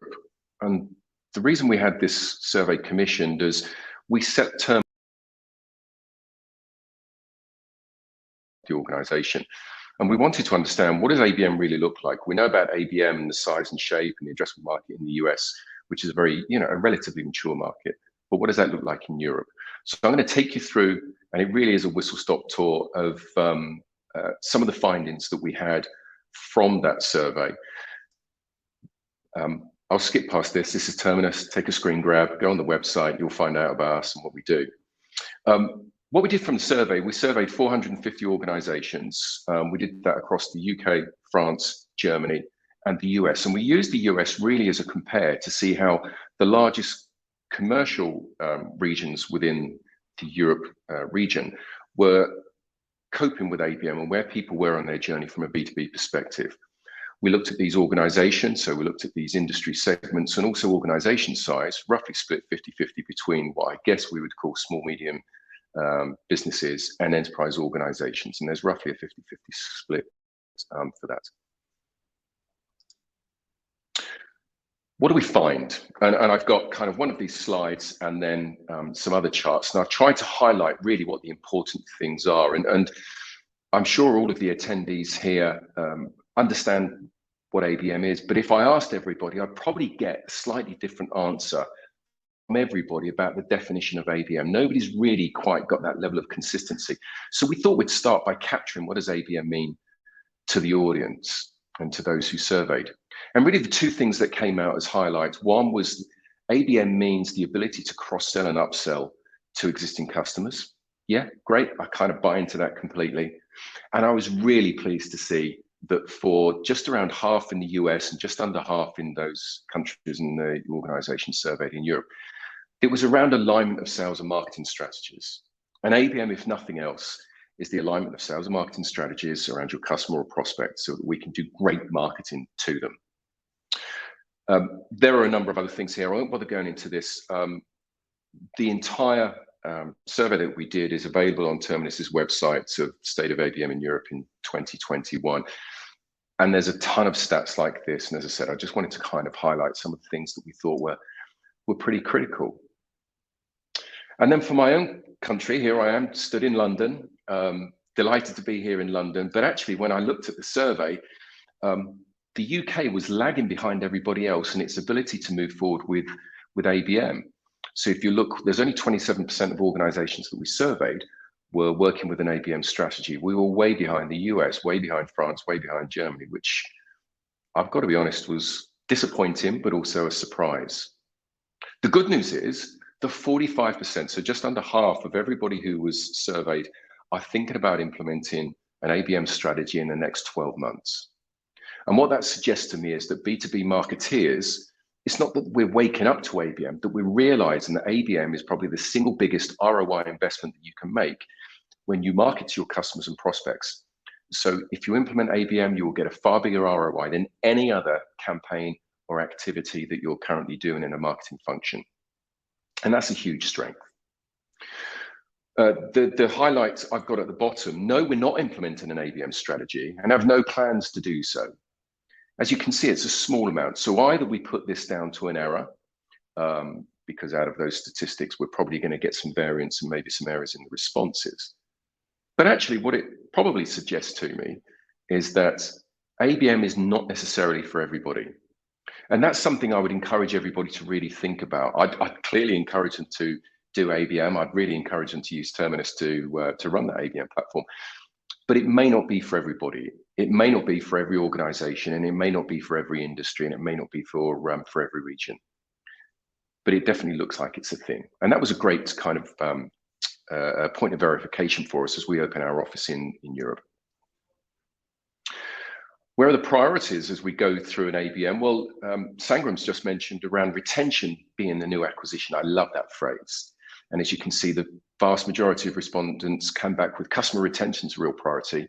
Customer expansion's a big priority for us as well, because we know instinctively that it's more cost effective for us to go cross-sell and upsell to our existing customers than go find new ones. It's hard. Doesn't matter what tools or technology you're using, going to find brand new prospects is hard. But if we look at the third statistic, new business generation, the UK, kind of the one that made me smile actually, was ahead of everybody else in its desire to use ABM to really go and find net new customers. How do we find and identify those prospects, and how do we go convert them into being great customers for us? Well, we can then use ABM to retain, and we can use ABM to go and expand. Again, I won't go into all of these statistics. They'll be available for you to read. And hopefully you're taking a quick screenshot, or the presentation will be made available to you afterwards. Now, I mentioned about sales and marketing. What does it mean? It's alignment of sales and marketing, but it's really rare. It's a difficult thing to do because it involves people, it involves process, and it involves technology. Getting that level of integration is a pretty rare thing. In fact, 24% of our respondents thought that they'd nailed that. Let me put that another way. 76% of the respondents that we surveyed didn't think that they'd nailed sales and marketing alignment. Some thought they were kind of somewhere on the journey. Some thought they hadn't started it at all. But that integration of sales and marketing, and I'm a revenue leader, and I'm a proud revenue leader, but this is my fourth or fifth MarTech gig. So I'm used to dealing with marketeers. I love working with CMOs and marketing leaders. But ABM is not something that marketing do to sales function. And ABM is not something that sales should be just on the receiving end of and expecting. It's really something that people have got to work together. But we're seeing that 3/4 of those surveyed still think they've got quite a way to go. And I think that's a really, really critical and relevant statistic. Regardless where you are on that ABM journey in terms of the tools, technology, or process, you've probably still got some more of the journey to go through. With a little help from my friends. Nobody be concerned, I'm not going to burst into song. I think it was the Beatles who did this. So the critical role of organizations working with a third party to help them with their ABM strategies and to help them with successful deployment of an ABM strategy. Now, a third party partner could mean many things to many people. It could be the digital agency that you've been working on with maybe your CRM implementation, maybe with your marketing automation platform. So it could be your digital agency. It could be an advertising agency that you work with. It could be a vendor. It could be somebody like Terminus. But it's super critical that where you start off on your ABM journey, or even if you want to extend your ABM journey, that working with a third party to help get you there is going to be a critical function of that. And in fact, where people have really found that to be of value is helping to bring their sales and marketing organizations together around that customer or prospect. And I'm guessing some of the reasons for using a third party to do that is because they're not kind of buying into the politics. Nobody's got a particular vested interest apart from achieving great business outcomes. So having that independence, somebody who can listen to both sides of the story and pull everything together is almost essential, I would say, not just around the technology deployment, but actually pulling those pieces of the business together. So how integrated are we? Well, we think we're kind of there, but there's still quite a way to go, and not everybody is in the same place on the journey. And I mentioned this as a whistle-stop tour because I kind of wanted to get to this slide, actually, because this is probably the one slide that requires a little bit of talking through. And I do appreciate, and I also apologize in advance, it's a bit of an eye chart. You might need to lean into this, but I'll try and cover these because these are, what are the blockers? What are the really difficult things about implementing an ABM strategy that you may face as you go through your journey? If on my left, hopefully that's still on your left as well on this slide, not enough personnel to execute. What we typically see, and we see this an awful lot, regardless of the size of organization, whether it's big or whether it's small, is that ABM program starts off with people being begged, borrowed, or stolen from other functions. It may be that you borrow part-time as somebody from your CRM admin. It may be that you borrow somebody from your marketing automation admin team, and you start to do ABM from those. Even if you're a super large organization, you're one of those enterprises that I referenced on kind of one of the first slides, there's never seems to be enough resource. So how do you go get the right people? How do you go get the right skilled people? If I look at the third point, not enough expertise to execute. And that's really where there's a strong reliance on third parties to come and help you, getting that expertise. ABM is still relatively new within the realms of technology platforms. And whilst we think it's been around for 3-5 years, it's actually morphed through that. Getting the people who've got the right skills and expertise still needs a lot of enablement, a lot of education, a lot of evangelism, but also people who've got those core competencies. The second point, insufficient contact and account data. 87% of businesses have got out-of-date data, have no confidence in the data that they've got, have got the wrong data or insufficient data. And in fact, the problem with this data is it's churning between 2 and 5% every single month. So if you've got 10 million records in your CRM instance, every single month, 20 to 50,000 of those records are going to be incomplete or inaccurate.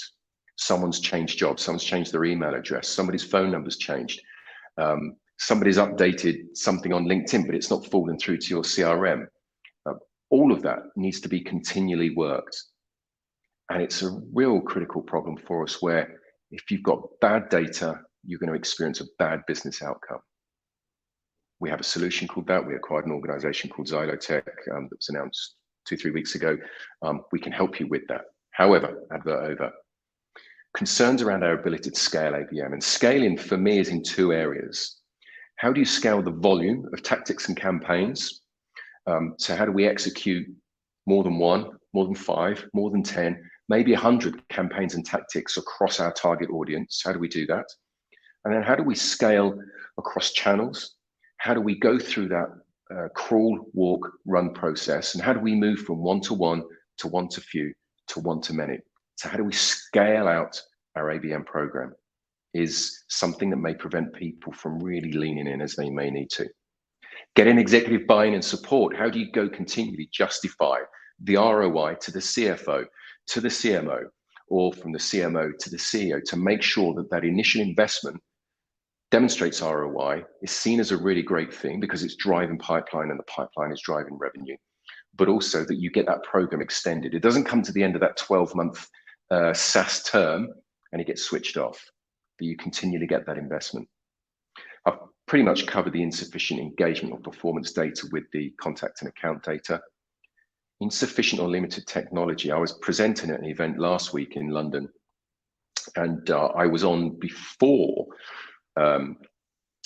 before that wonderful slide that came on with the MarTech, how many MarTech vendors there are, and whether it's now 8,000, 9,000, 10,000, it's an awful lot. And we've got to be aware that not everybody's got that super sophisticated MarTech stack.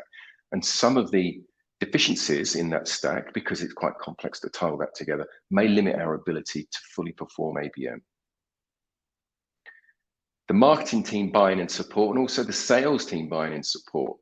So if marketing are not convinced this is a good use of time, and in fact, we still just want to push MQLs at the top of funnel, you know, hopefully not. Hopefully the world's moved on from just pushing MQLs. But if the marketing team are not bought in and the sales team not bought in, because as a revenue leader, what did marketing ever do for me? I never get the great leads, and marketing teams have to generate all these great leads, but sales never really follow up on them. We get that natural tension. You need both parties bought in. Legislation, particularly for us in Europe, what is the extent of something like GDPR? What is the extent of something like SOC 2 compliance is holding us back? And it shouldn't hold us back. We just need to approach it differently within Europe than we do in North America. And the amount of people who think there are no barriers at all, everybody's cracked this. They've got all the right technology, they've got the right resource, they've got the right data. Actually, it's a relatively positive set of statistics, and one that makes me smile, gives me great encouragement, and one that's only ever going to grow because the way that the market is moving and the way the momentum in the market is moving. So as I come to close, I think I'm there or thereabouts on time. There's still much work to be done around educating and demonstrating the benefits of account-based go-to-market strategy, particularly in European markets, is what we found. I tell my teams here at Terminus, a lot of our job, probably 50% of our job, is to do the evangelism and to do the education. And I think that's still going to persist over the next 12, 18, 24 months as we get more sophisticated on what that actually means to help organizations go to market. Getting that alignment. There's this wonderful slide that I've also got around the chicken and the egg. Is ABM a derivation of sales and marketing working together? Or if you have an ABM strategy, does that help sales and marketing come together, or do you have to have that done first? But no doubt it's fundamental for that to work together. And then the last point is around the importance of that third party, helping you develop your business, helping you develop your program, your campaigns, your tactics, and the execution, and importantly also the measurement of those. So they were the three takeaways. This report is many pages long. There's a lot more data points in there. It always feels to me when I do this presentation that it's a little bit like reading out of the telephone book. It can be quite anodyne and dry. However, hopefully I've pulled out some interesting statistics just to either reaffirm your current thought process or really to challenge where your thought process is and know that you're not alone, because you're not. And you're not alone because organizations like Terminus can help you. So I've been Gavin Dimmock. Please go on our website, download the reports, and enjoy the reading. Jacob, thank you very much.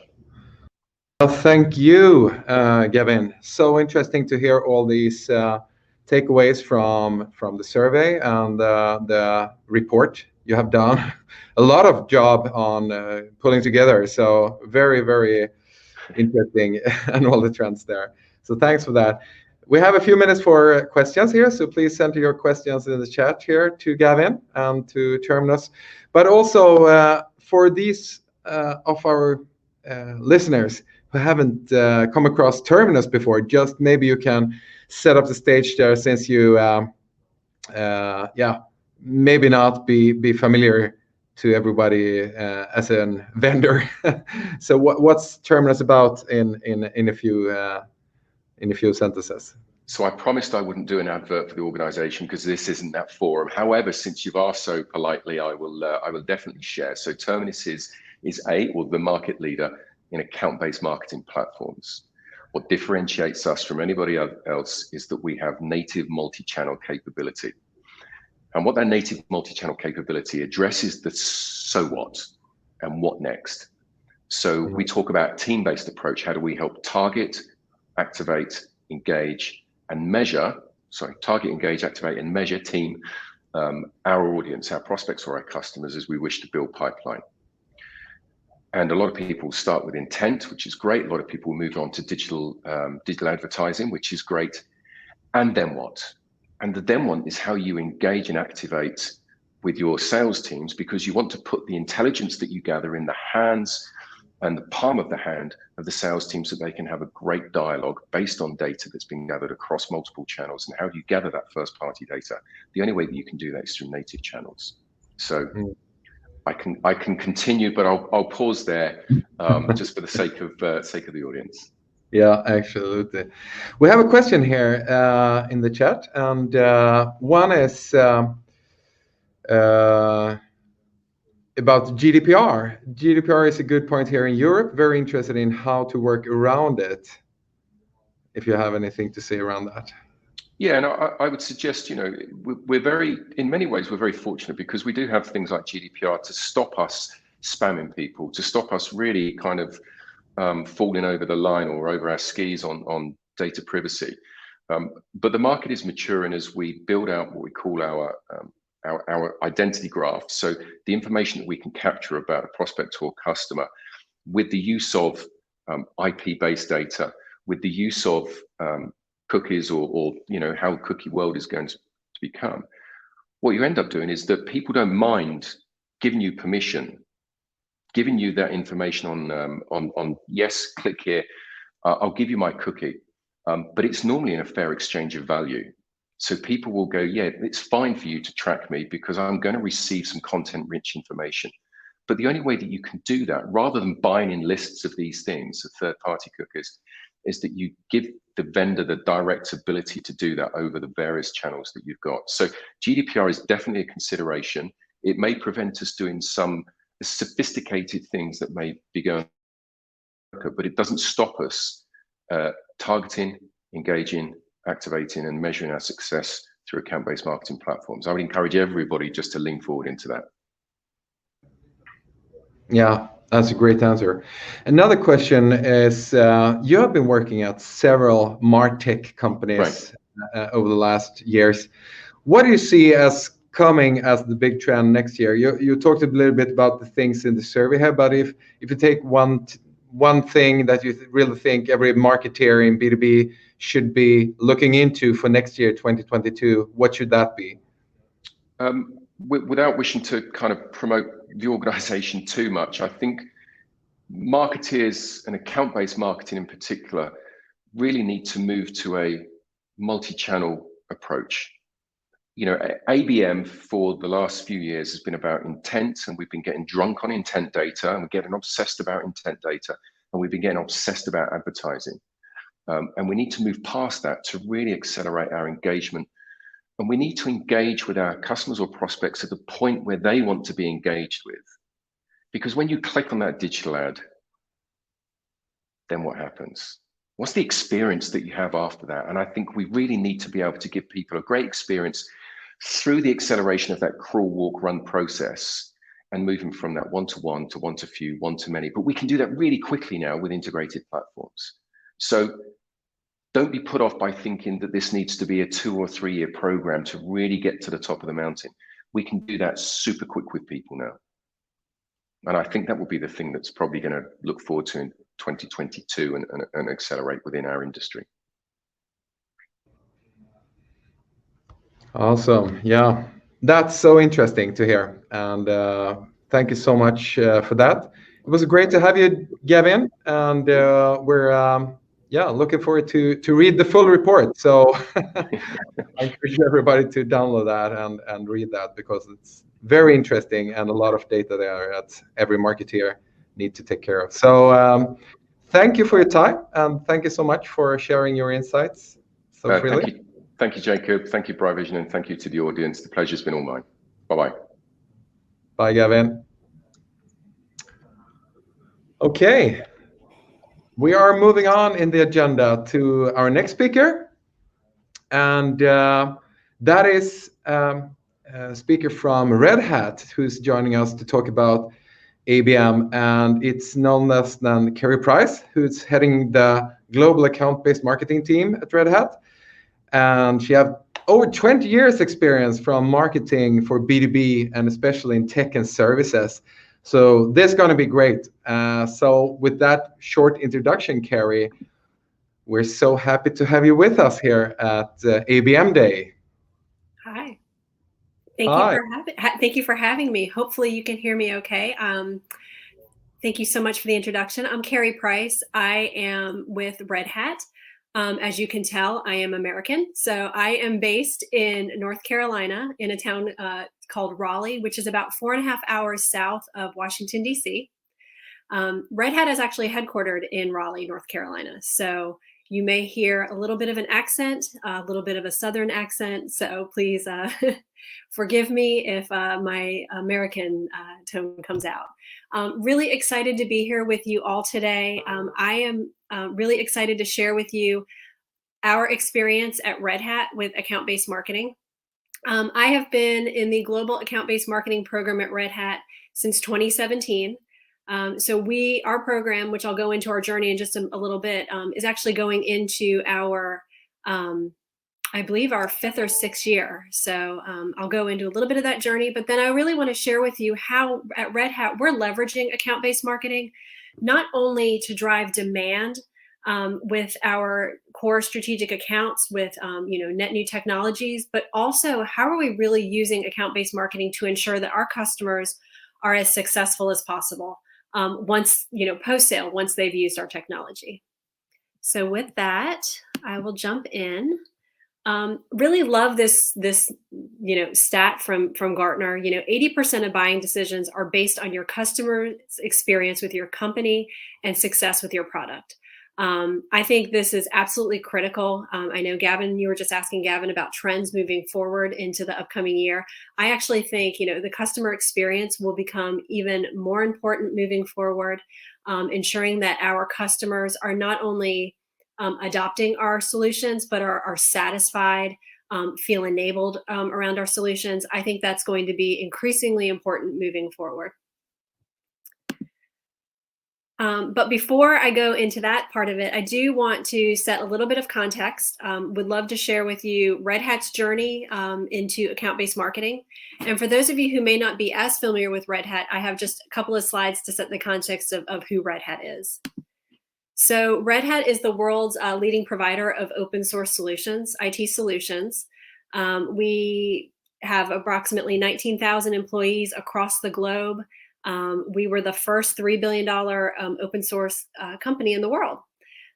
So our foundation is in this concept of open source, in communities, collaboration. Those are all really strong elements that you can apply to Red Hat. And that's something that you're going to see as I talk through how we engage with customers that we actually apply through our ABM program.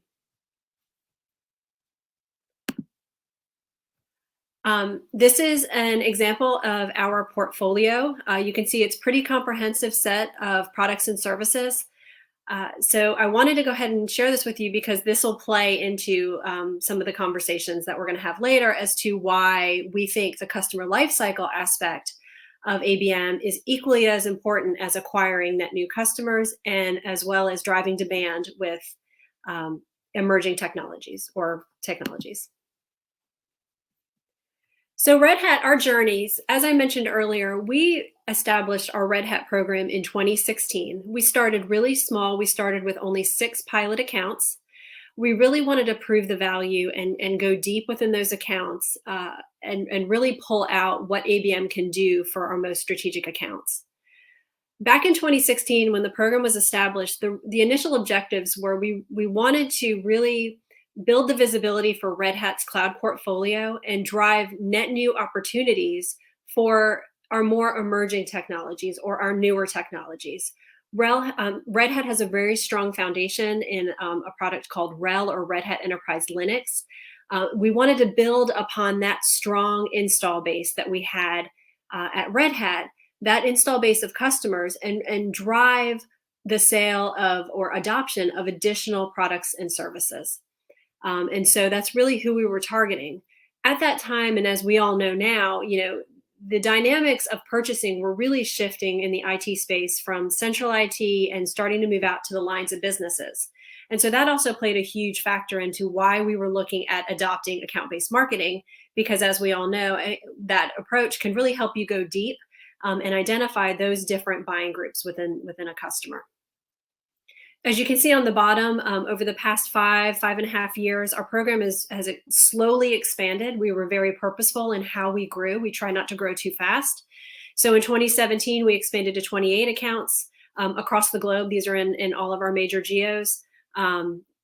We then expanded up to 63, 87, 115. And then this last year in 2021, believe it or not, although we were going through COVID, we actually found a need to expand our program up to about 170 accounts. So through that process of expanding and building our program and really learning and developing best practices around account-based marketing, something really interesting happened.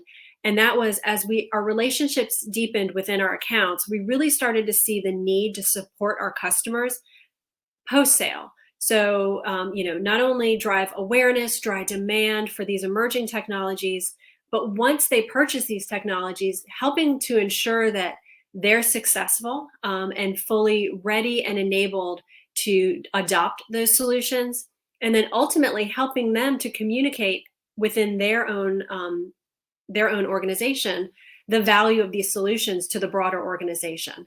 So that really we started to see that happening around 2017, and then 2018 and 2019. That's really when we picked up that this is something that ABM can really impact, can have a benefit for. So later in the slides, I'll go through some tactics and a couple of success stories where we've done that. But that's really where this came from. I mean, it was purposeful, but it was also a little bit of organic. A lot of great feedback from our account-based marketers. A lot of best practice sharing across our account-based marketing team also helped us kind of see this trend that was bubbling up. So where's Red Hat today? So today, we have 55 ABM marketers or dedicated ABM marketers that are in our field organizations. They're located in, across 17 different countries across the globe. We are currently staffing our program for about 170 ABM accounts. We staff those or we structure those accounts primarily with what we call one-to-one or strategic ABM, where a distinct marketing plan is developed for each account. But we're also expanding this year into doing more cluster-based account-based marketing. We're really looking at this, how we can better scale and provide high relevance to accounts or to more accounts through this one-to-few or cluster-based ABM model. As I mentioned earlier, our ABM program is based on existing customers. So we're going after our top tier accounts that have strong install base, high spend, high renewal rates, etc. Oh, sorry, I keep wanting to hit the down button. We measure success, pipeline, reach, reputation, and engagement. So I'm going to breeze through these because I'm keeping an eye on the time.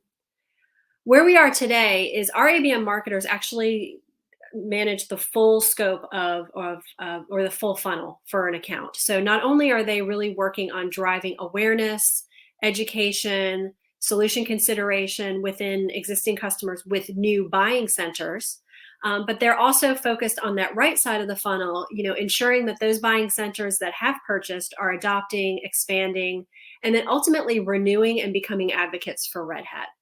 So our ABM marketers span both sides of the funnel.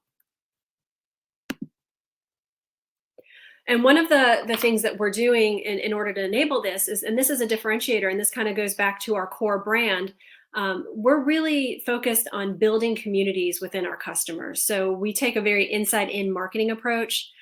We build strong relationships with our key customer contacts, or what we call internal champions, and we really work with them to build a Red Hat community within the account. Today, we have more than 379 internal champions within our accounts that we partner with to help drive these solutions, expand reach within the account, and also really ensure that the customer is as satisfied as possible with our solutions. So some of the strategies that our ABM marketers can take, this is more of a menu item, and I'll go into more specific examples over the next couple of slides. But these are just a sample of some of the strategies that our ABM marketers will drive specifically into their accounts. Things such as customer internal launch events post-sale, We deliver several account-tailored webinars. So webinars that are strictly for a single account that really talk about the solution within context of how the customer is adopting it. Hands-on workshops to get technical folks to, fingers to keyboard, getting very comfortable with the technology. Same thing with hackathons. We establish user groups and communities. And then we also do, some other activities that are a little bit more digital. So we may have conversational marketing in our customer portal via Drift or Pendo. We have personalized account landing pages for our accounts where we're serving up content that directly speaks to the solutions that were adopted or purchased in the account. Account-specific videos that provide instruction or promote the solution within the account.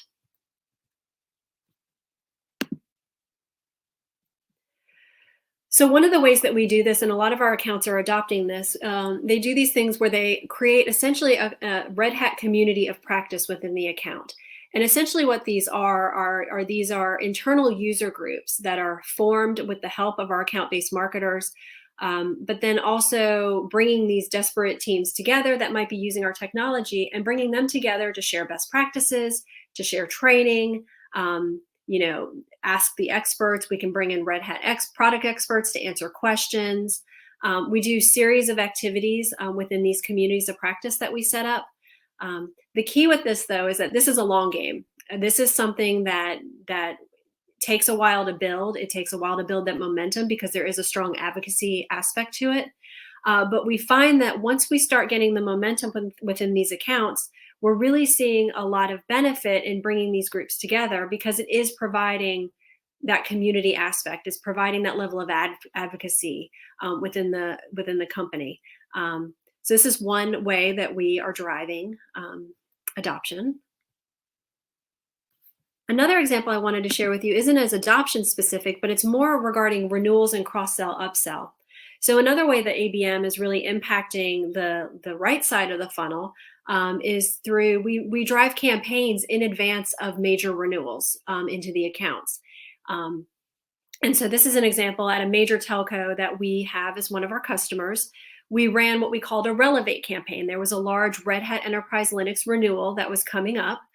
So about 90 days, a quarter and a half ahead of that renewal, the ABM marketer started to seed those discussions with a lot of value of subscription type messaging within the account. They ran a series of tactics. They ran such as email, digital, social. They equipped the sales teams with information and email templates to send out to really just raise awareness for the solution within the company. And also to educate the stakeholders on the value of the subscription and the value they were getting from the solution.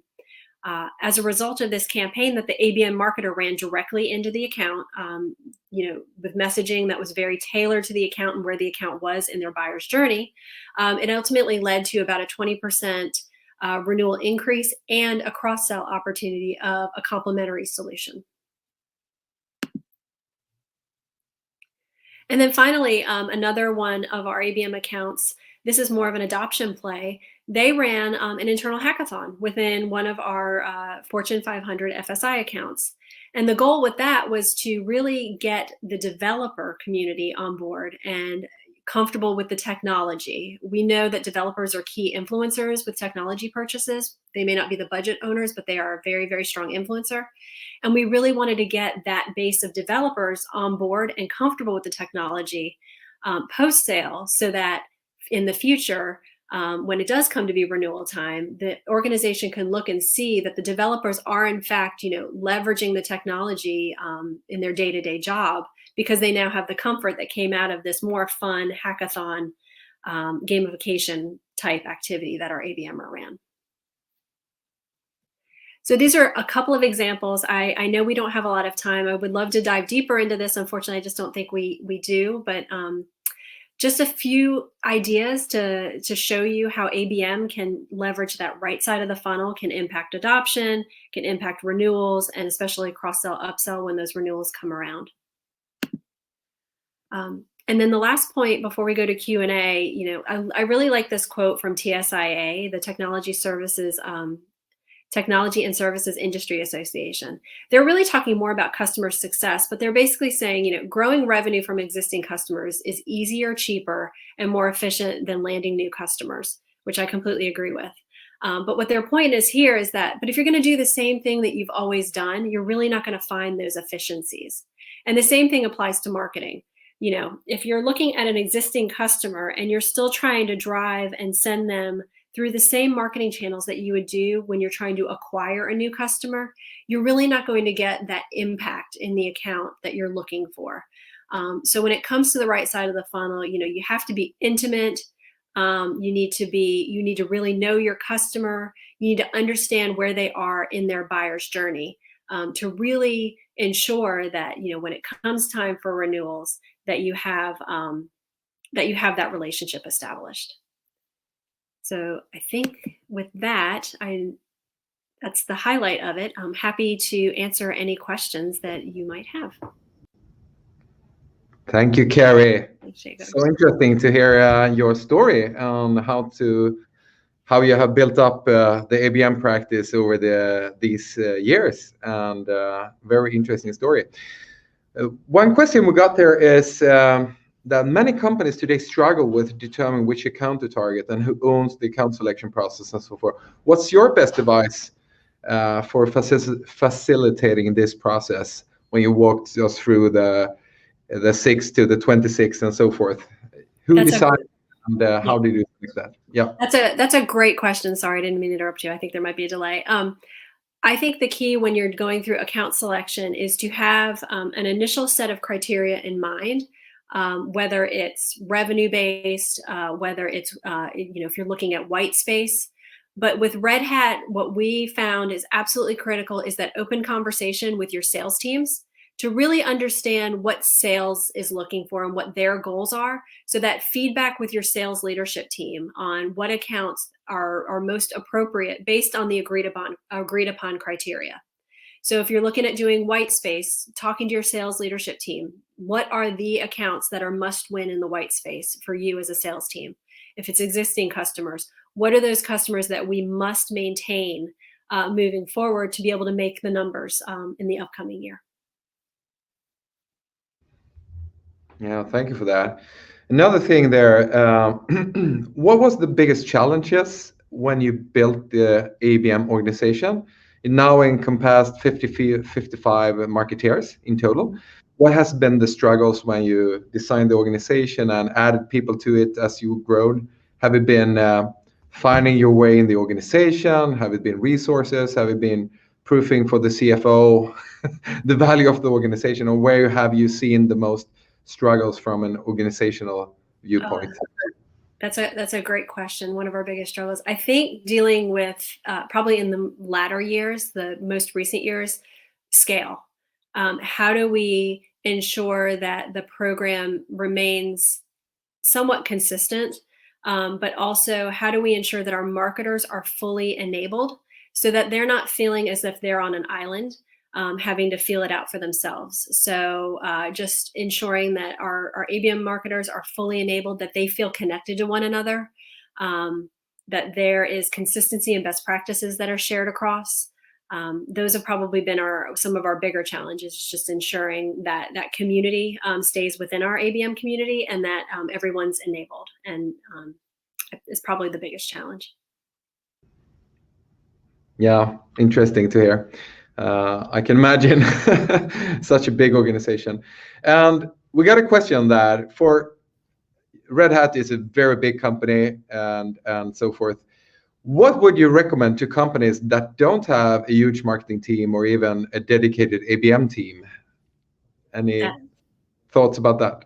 That's a great question. And although we have 55 marketers today, we did start very small. I believe in 2016, there were 2 individuals who were looking at account-based marketing, and it was not their full-time job. So I think that although we are a big company and we have a larger ABM program now, that is not at all how we started. My recommendation is start small, pick 1 or 2 accounts and test it out. Pilot it, find hand raisers within your sales organization who will be champions for this. And then, as you get success, share that success with your full marketing organization, share it with your sales leadership. And through that, it will organically grow as applicable.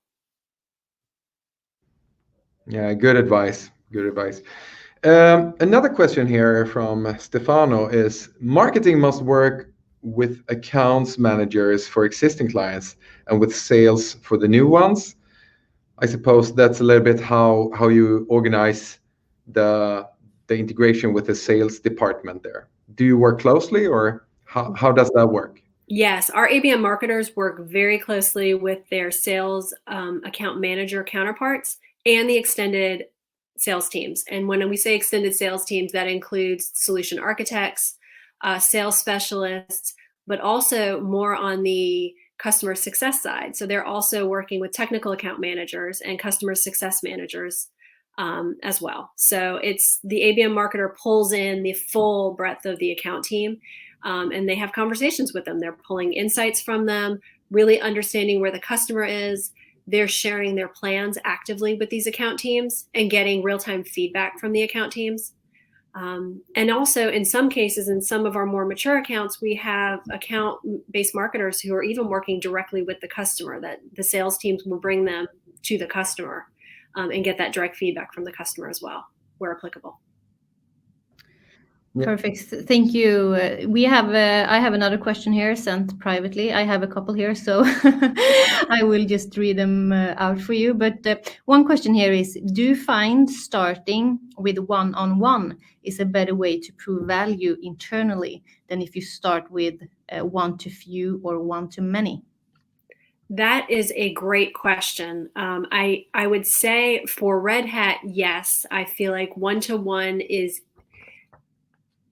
easier because it's a little bit more encapsulated. However, there are a lot of good reasons to start with a one-to-few approach as well. One-to-few, if you have strong vertical-based content, you could cover more accounts. That way, if you have or a similar buying dynamic within the account, it really just depends on resourcing that you have. And really what expectations are with leadership, both on the marketing side and the sales side. I personally feel like one-to-one ABM is easier to set expectations when you're first starting off and to prove value. Great answer. Thank you for that. Mm-hmm. I also got a question here about, you mentioned it very briefly, that you work with like inside-in marketing. Mm-hmm. Can you describe that a little bit more in detail, what that means? Absolutely. So a lot of marketing typically is us as a vendor going out to the customer and pushing messages. When we talk about inside-in marketing, we're working directly with the customer to understand what their objectives are, understanding who the stakeholders are that they need to bring in, and then forming marketing from really inside the customer, out to the different buying groups. So more like a hub and spoke, starting with central IT, we build strong relationships with those teams, really understand what their objectives are, what are they measured on, and then help, marketing to that, and then helping them to promote the solutions that they've chosen to their stakeholders internally. So helping them go out to the lines of businesses and share why the solution was chosen, what the benefit is to their organization.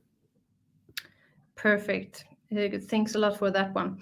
And then another question here is, what kind of tools do you use? Like, can you tell us a little bit about the tech stack you have for managing your ABM campaigns? Okay. Yes. Well, we use, full tech stack.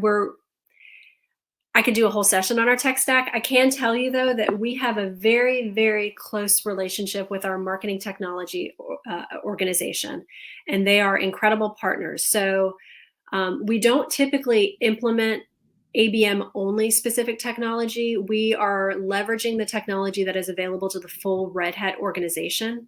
Now, with that said, when technology is considered, our marketing technology organization is fantastic to work with ABM to understand what our requirements are and to take that into consideration. But we use everything from intent data all the way through. We have some content binging solutions. We have a lot of we're working on some orchestration type technology. I'm trying to think off the top of my head. I'm doing the picture, trying to make sure I capture everything. We even have some technology that is some executive profiling insights that we leverage. So we're really leveraging the Red Hat marketing engine and tech stack versus creating an ABM specific tech stack. Okay, yeah, that's great. Maybe we book another session where where we talk about ABM tech stack. It's a very interesting subject. But how do you primarily measure the success of your ABM campaigns? How do you tell if they're successful or not? Absolutely. So we look at two different measures. We look at both what we call more digital or quantitative metrics. Those are things such as engagement metrics. How many interactions are we getting? Email opens, some of the registrations, some of those more digital type metrics. We measure pipeline and pipeline influence. That's a really key and important metric that we have. So what is the marketing sourced and marketing touched pipeline? We look at, I'm trying to think of what else is digital, contact growth. So we want to make sure that our databases within our accounts are healthy and that they're continuing to expand. So what kind of reach are we getting? But we're also looking at soft measures. So these are more anecdotal type measures. What buying groups are we reaching? Are they strategic to the account? Do we have customer references? Those types of activities. So we look at it twofold, because the digital aspect of metrics doesn't tell the full story for ABM, or at least it doesn't for Red Hat. Fantastic. Thank you so much, Kari. Yeah, that was all the questions I got from my end, I think. Jacob, do you want to? Yes, thank you, Kari. Interesting to hear about the ABM program at Red Hat, and thank you for your time, and looking forward to see how it goes for you in the future in this role. Thank you. Thank you all for the time. And it's time to move on to our next speaker, who is none less than AJ Wilcox. And if you haven't come across AJ yet, I'm sure you won't be disappointed. AJ is an expert in LinkedIn marketing and have joined a few events here at Bright Vision before, and always have a lot of insights there. And one of your claim to fame is that you're the world's biggest LinkedIn ad spender, have bought most ads in number of dollars on LinkedIn. And I think that's great. AJ, we're looking forward to hear you what's on your mind today. So welcome to the ABM Day. Wonderful. Thanks so much, Jacob. I'm excited to be here. It's my first meeting in the morning, and I was up all night. So excited. Yeah, because you live in, is it in Utah? Yes. Very good memory. Exactly. So yeah, I suppose we have a 9-hour difference or something that's similar. Hopefully you also have energy. Yeah. Great. Well, let's tackle it. We'll jump in here. Just a little bit of background on myself. Like Jacob said, I live in the state of Utah in the US. I've got 4 kids. I've been really in love with business-to-business marketing for like 10 years. And I've been doing SEO and PPC, all those types of activities for my entire career of 14 years so far. And I totally fell in love with LinkedIn for so many different reasons. But one of my biggest passions is, I'm going to share it with you today, which is using LinkedIn ads for ABM. There are so many different ad formats that you can use on LinkedIn ads. And I want to walk you through the ones that I recommend, actually in the order I recommend them. So first off, I recommend, if you're deciding which one to use, you go with the single image version of sponsored content. This is what it looks like on your screen. It appears right in the news feed. And if any of you want to open up the LinkedIn mobile app or just go to linkedin.com in your browser, you'll see the second item in your feed will say promoted, and it will look like this. The reason why I recommend this particular ad format for starting is because it gets a lot of attention, and it's not the most expensive and it's not the least expensive ad format for LinkedIn. It's also really simple to troubleshoot. It's one image with some text up above and some text down below, and that's it. So if it doesn't perform, you can be pretty certain that it's one of those things.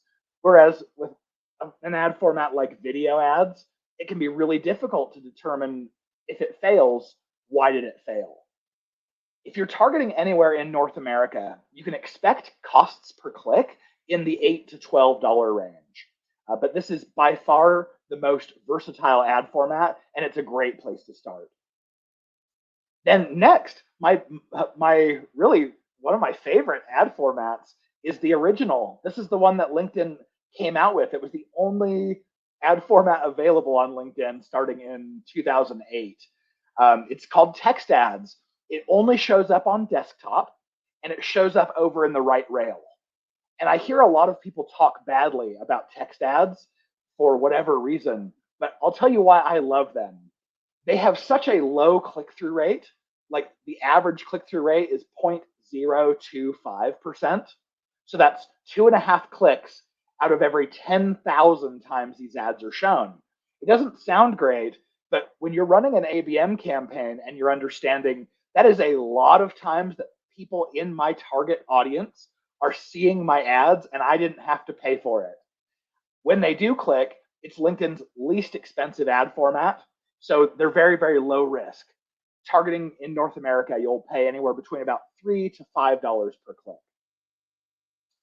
Then another tool in your quiver, and there are like 10 other ad formats that you can explore, but really those two are the main ones I would focus on. But LinkedIn also has this addition where you can add on what they call lead gen form ads, but it's more like a modifier or an add-on to your existing sponsored content campaigns. This can also be added on to any of the sponsored message campaigns if you care too much about that. But those are LinkedIn's most expensive ad formats. So I tend not to concentrate on them too much. What's cool about these is that instead of sending someone to a landing page and having it load slowly and having the prospect get there and wonder if they trust your website or not, if it looks trustworthy, is it really what they want? Instead, LinkedIn is going to pop up this once someone interacts with the ad, like a drawer will slide down and you'll see the form that you see here on the screen. And LinkedIn will autofill it with everything that they know about the user. And really all they have to do is hit submit. It loads immediately. And of course, they're already on LinkedIn, so they already trust. We've seen these increased conversion rates over an equivalent landing page. I'm being really conservative when I say 10 to 50% higher conversion rates. We oftentimes see them double or triple by using these. So this is great, especially for your ABM campaigns, which tend to be pretty low volume, low producing. It's great if you can get more leads out of them and make it simpler for the user. Then, of course, we have the targeting. And the reason why we use LinkedIn ads certainly is the targeting. It's this ability to reach professionals. We can target them by their titles, their the seniority in the organization. We can target by skills, by groups that they're members of.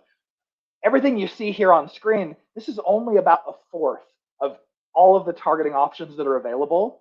So, but what I want to point out here is what is really helpful for ABM. So there are two different ways that you can reach people who work at specific companies. The first is if you go in and you can select company name as part of your targeting. It's important to understand you will have a 100% match rate because as you type the company name, LinkedIn will suggest which company it thinks you mean, but you can only list up to 200 companies in a single campaign.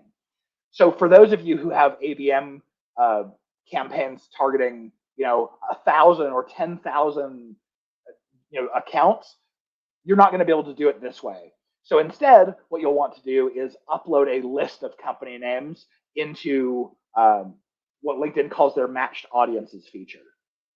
And then, of course, anytime that we're targeting a specific few companies, it's really important to have a pretty broad reach within those companies so that you're not being too exclusive and leaving people out. So because of that, when we are layering something on to the company name, I recommend layering on more general facets like job function, seniority, and skill. That way, if you're going after, let's say, marketers at these companies, you could do something like a job function of marketing, a seniority of manager and above, and you could even layer on a skill. Maybe it's a skill like paid search or search engine optimization, conversion rate optimization, something like that. And what I want to point out here is the reason why I love ABM on LinkedIn so much is because we're not guessing by someone's IP address. We're targeting them by the company that they claim that they work for.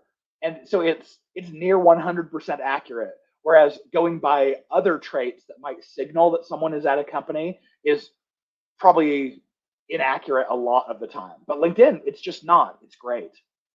It's also great because when we're going after small audiences on LinkedIn, even though many of us know that LinkedIn ads are very expensive compared to competition like Facebook ads, because you're going after a small audience, it doesn't require a large financial investment. I think it's better at targeting these business professionals than any other ABM platform out there. You can argue with me on that one, but I absolutely love it. I also like that we're getting access to these users when they're on a platform that they already trust. People trust LinkedIn, they know it, they like it in a lot of cases. Sometimes they don't like it, they're there for whatever reason. But I also really like that because so many people are on LinkedIn, they've self-identified themselves as working for that company. We can also reach the pain feelers and the decision makers. So in this case, pain feeler might be someone who is like they feel the pain that you solve with your software or with your service, but you also want to target their boss and someone in the finance department and maybe the business owner, who these are all people who are going to get to look at the deal as it crosses their desk. Some things that you might want to watch out for as you're running ads on LinkedIn, especially for ABM. Because you're targeting small audiences, you might not see immediate impact. So be very patient as you're running. If you're only spending like $3 or $4 a day on average, just be patient. You're still reaching them. You're just getting them in only when they're on LinkedIn. Always make sure that you turn audience expansion off. LinkedIn will enable that by default. But what that's going to do is it's going to allow your ads to be seen by people in different organizations, not just the accounts that you've named. You will probably need to bid pretty aggressively on LinkedIn when you have these small audiences to really get access to them. You essentially have to outbid all of the other marketers who are going after generally professionals who are like this, but you know the exact companies, so you have to bid pretty high. Make sure you're reducing the friction as much as you can. Try to use lead generation form ads instead of sending to landing pages if you're asking for information. And realize that you have to have an audience size of at least 300 in order to advertise. So sometimes that means combining companies together. Sometimes that means expanding your audience within that company. Some things that I really like to use LinkedIn's ABM features for are like targeting our sales dream accounts. You go to sales and you ask for a list of everyone that they're trying to go after, and then you just constantly stay in front of those. You can use these for exclusions. So things like, I want to upload my list of competitors and exclude them from seeing any of my ads. I can also exclude current customers, those who are already paying me money, so I don't want to pay LinkedIn to reacquire them. If you're a SaaS software, you might be able to show ads to current users of the product to keep them excited so that when their renew cycle comes up for their contract, they're much more likely to do it. And funnel acceleration, what I'm thinking is things like, here are a list of all of the companies who have become leads with us but haven't yet closed as customers. You can stay in front of them that way. This is kind of all across the board, even especially with cold traffic. But if your ABM program is dealing with a lot of warm traffic, you can cheat a little bit here.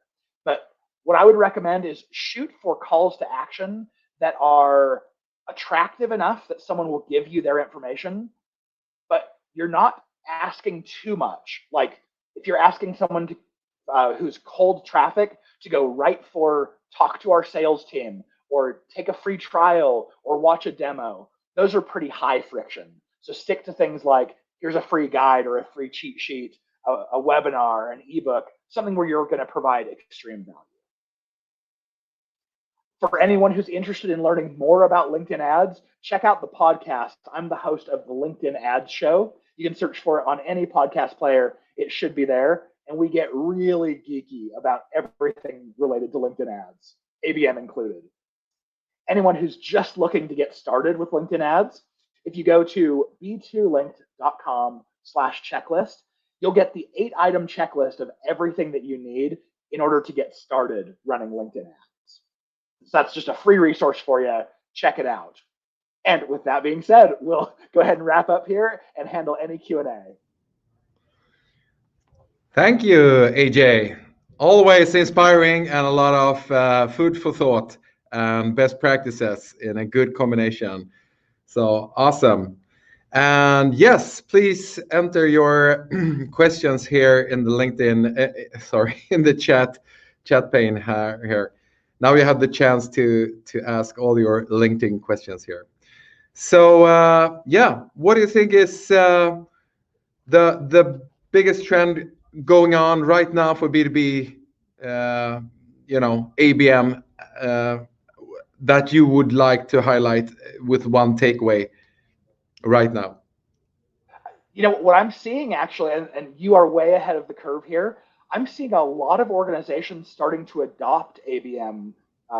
Like it used to be, even years ago, clients would come to us and they just wanted to target their ideal persona across all kinds of different industries and all kinds of different company sizes. And now the majority of companies who come to us, they have at least an ABM list that we're going to be targeting. So I think it's adoption. I think it's adoption of ABM and realizing that you really can work together with sales. You get the marketing and sales holding hands, and it's really a beautiful thing. So not sure that's too much of a takeaway, except please adopt it. Everyone else is doing it. You want to be early. Yeah. And as your whole speech, it is a great platform for ABM supporting advertising, so to say, on LinkedIn. Totally. Great. I have some questions sent to me in the Q&A here. So yeah, I take them. Jacob, hope that's fine. Yeah.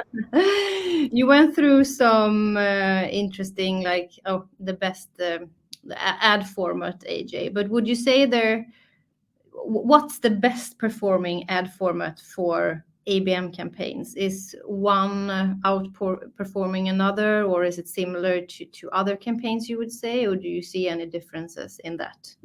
Good question. Okay, so the two that I showed you, single image sponsored content and text ads, I actually recommend them both. The sponsored content one, it's the easiest to get reach and interaction. And so you'll spend more because you'll get a lot more people who are paying attention to their news feed and clicking there. So that's great. But then I would also add in text ads because they cost next to nothing and they do such a good job of supporting your sponsored content. So because someone has seen your brand hundreds of times, because those text ads have near no limit, no impression caps, by the time they see your sponsored content, they're like, oh, I've heard of this company before. They must be legit. And then they're much more willing to click. Yeah, it's very interesting, actually. I've had some unexpected success with text ads. That's usually an ad format that, as you say, you forget about, but it's actually very, very, very effective. And we have another question here from Alexandra. How do you tackle the issue of LinkedIn email addresses being personal email addresses versus company ones? Yeah, that's the one nice thing about sending to a landing page is you can force them to put in a company email address. But with the LinkedIn lead gen forms, you can say work email, but then someone can still type in their Gmail. What you do about that is really there's nothing you can do. You ask for work email when you can, and you do your very best to follow up with them. But the sales team isn't going to appreciate all of those leads because they come in with personal emails. Me personally, as a marketer, I really like it when we get the free emails because that is going to match at a much higher rate on all of the social platforms. So we can take that email address and plug it into Facebook, LinkedIn, Twitter, Quora, Pinterest, anyone else who takes those the email address match. And I'm going to have a much easier time building audiences on other platforms. But definitely, it's a trade-off you're going to have to work with. Yeah, totally agree. And then someone is saying here, we find LinkedIn ABM campaigns are much more expensive than like other or ordinary campaigns. Is that common? Is that something that you see as well? Definitely. When you're targeting a smaller audience, you usually have to bid significantly higher to really get any sort of volume out of it. So yeah, I do. I expect the cost per click to be significantly higher. That being said, it's usually in a much smaller volume. You might pay $15, $16 a click, but you're not wasting money on anyone else who isn't in your target accounts, and you might only get like a few clicks a week, meaning that it's going to cost significantly less than if you were running LinkedIn ads in a larger volume. Yeah, interesting, very interesting. And then I get another question here. What's an appropriate LinkedIn ad budget targeting 20 accounts per month for SMEs? I wish I knew because that's totally dependent on how many people are in your audience and then how active they are on LinkedIn and then how attractive your ads are. So that's 3 variables that we can't control. I would recommend go to LinkedIn targeting those 20 accounts and start out by saying, we don't know how much this is going to spend. We're going to leave it pretty much uncapped and just see how much it will spend. Then you can pretty easily budget from there and say, oh, it looks like this spends about $1,000 a month or about 500 or about 3,000. And then you can pretty easily predict from then on out. Great. Very interesting. And then another question here is on the size of the optimal target group. I mean, I understand it differs depending on how who you want to target and so. But is there a general rule on your audience size to make your campaign as successful as possible? Yeah, this one's a tough question. LinkedIn requires you to have at least 300 people in an audience in order to target. We know this, but we also know that if you have an audience of only 300 people, it probably will spend next to no money. You'll have to every 2 months check in and see how the campaign's doing. I really like campaigns that have 20,000 to 80,000, but in ABM, that's usually difficult. I wouldn't be afraid of getting campaigns down into the 300 person to 1,000 or 2,000 person mark. But certainly the bigger the campaign, the more activity it's going to generate, and then the easier it's going to be to gather data and optimize. Cool. Awesome. Great. Yeah, Jacob, did you have a question, or can I have a final one here? Yes. Take your time. Great. Yeah. So you talked about you can either do target the companies you want to target within the campaign, or you can do a list upload a little bit depending on how many companies that you have in your ABM campaign. But let's say you have 50 companies. Is it better in one way or another to do a list upload versus targeting the companies directly in the campaign manager? Great question. So if I have less than 200, I'm going to type them in individually and manually into Campaign Manager. And the reason why is I'm going to have a 100% match rate doing that. It's annoying. I may ask someone else to help me do it. But ultimately, if I do a list upload of just 50 accounts, it's going to take 72 hours for LinkedIn to process that list. And only then will I find out that, 3 of my accounts didn't match because I typed them in wrong or whatever. And then I have to go and upload a list again. I'd rather just type all 50 of those names to begin with. Perfect. And then I think we have 1 more minute, so we have time for one last question. Is there a difference in what data is available from the API versus the UI? Yes. I don't know very many people who do have access to LinkedIn Ads API, but if you do, I can't say too much because I kind of have some insight here that I don't want to share. No offense to anyone, but I want to make sure that LinkedIn doesn't find what we have. There is more available from the API. Yeah. Yeah. Okay. Great. Thank you, AJ. You bet. Yeah, AJ, that was awesome.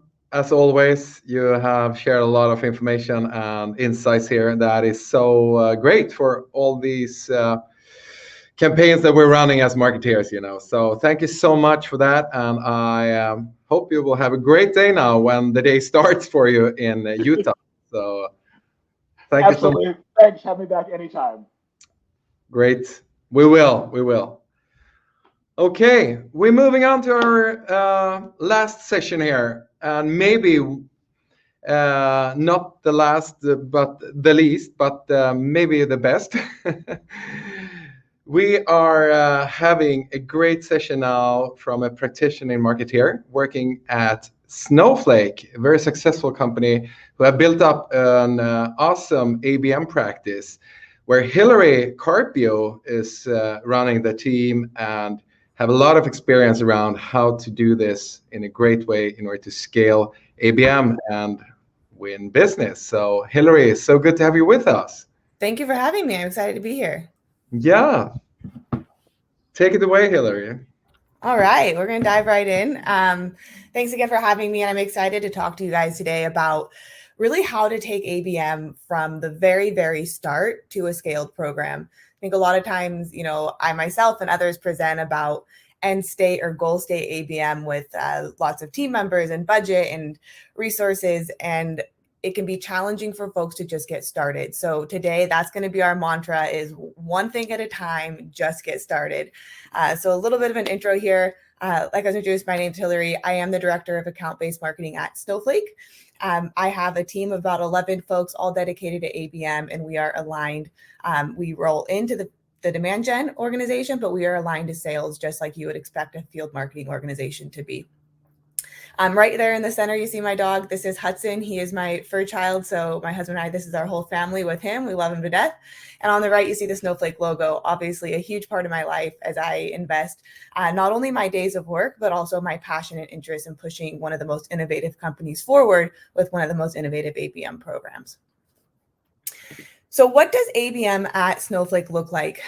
We pride ourselves on our programs being personalized, relevant, and most importantly, actionable. So when you have an account-based marketing program, you can have a list of accounts, you can have a set of messaging, but how do the sales team actually activate on those insights that you give them?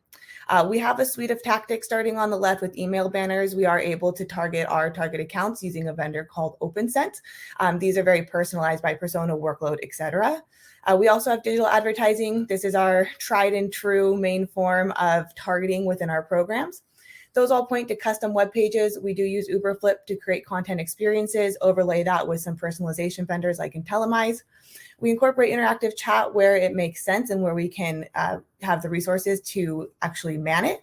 And then we also use virtual and physical mailers. Obviously, during COVID, it has been far more on the virtual side than the physical side, but we are working back into physical. These are a suite of tactics. Great. Our tech stack is great, but what really brings these to life is our cross-functional cross-functional excellence and how we work with our other teams. So starting with sales, we are sales first. We have a marketing value to drive insane alignment with sales, and that's exactly what we do. So anything we do, sales gets the final say, they get the input, and we serve them first and foremost. We then partner with sales development, who also serve sales, so we become a three-legged stool in order to drive account-based programs into these accounts together, and this is heavily focused on outbound. We also work with field marketing to incorporate what they're doing in terms of regional events, corporate events, as well as one-to-one account-specific events. We partner with our partner marketing team to drive joint messaging with our partners into top accounts as well.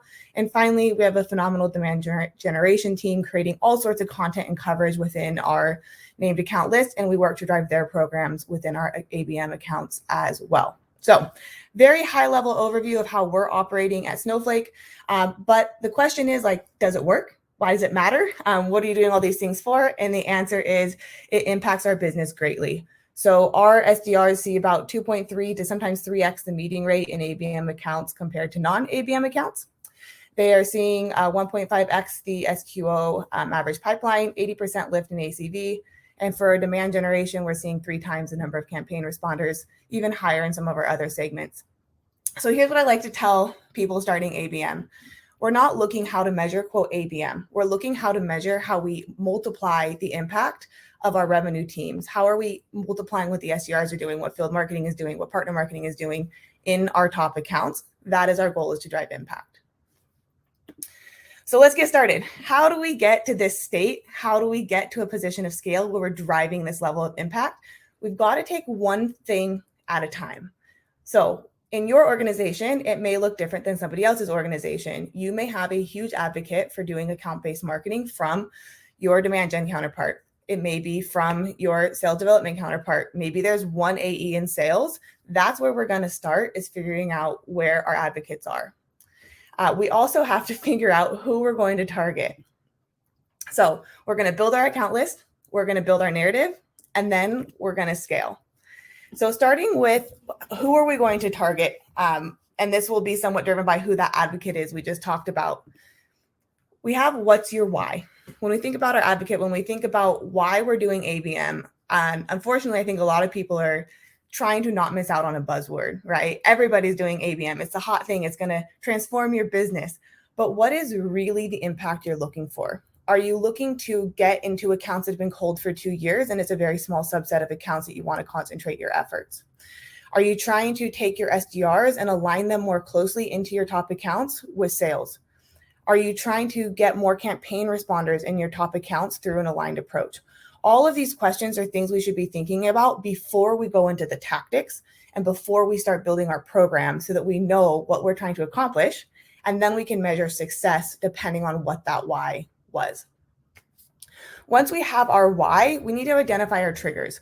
And again, this is going to vary. I'm keeping this somewhat broad for you guys to build your own narrative in your head of how this is going to work in your organization. But how do we choose not only what the accounts are that we're going to go after for our why, but what the timing is to go after those accounts? There could be great accounts that fit our ICP, but maybe now is not the right time based off of what's going on in their organization.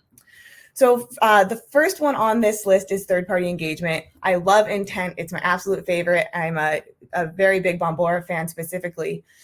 We need to look at what our accounts are doing outside of our properties. So maybe they've never made it to your company's website. That doesn't mean they're not a good fit for account-based marketing. Doesn't mean they're not, quote, engaged.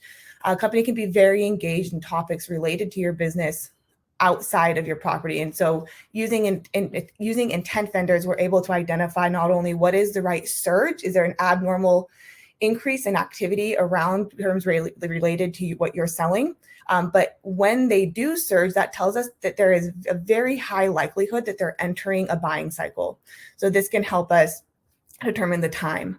Second is first-party engagement. Perhaps there's people coming to your website, filling out forms, attending your events that we can leverage as an engagement threshold. Maybe we combine these and say there's high third-party engagement, very low first-party engagement. That can give us an idea of who we want to go after. Third here is relationship changes. Is there somebody at an account that is your customer? Maybe they were a lower level practitioner and have just taken on a higher level executive role at one of your white space accounts. Can we pull together a list of those types of people in order to build relationships there? Third is funnel stage. Depending on what your why is, maybe we're going after all top of funnel, or maybe we're going all middle funnel or decision stage that are kind of stuck and we need ABM to help get them through. And then the last and most important is sales nomination. So we always want to take into account what our sales team wants and what our sales team needs. Now that can be starting with sales and then using these other parameters to filter it down. Or sometimes on our team, we will take the other parameters and come to sales with, here's who we think could be a good fit to go after within your named accounts. Who do you want from this list? And we'll narrow that down. But if we don't have sales aligned, our programs will not be successful. So we need to make sure that element is covered.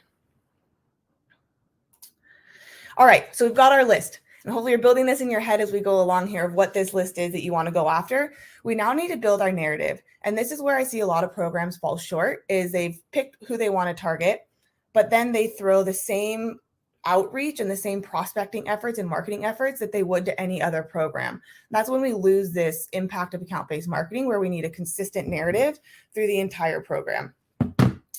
So from here, we're going to go absolutely to the basics. ABM 101, what are the areas you can personalize? We have information about account, likely have information about industry, what solution they might be best fit for. And this could come from your either first party or third party engagement.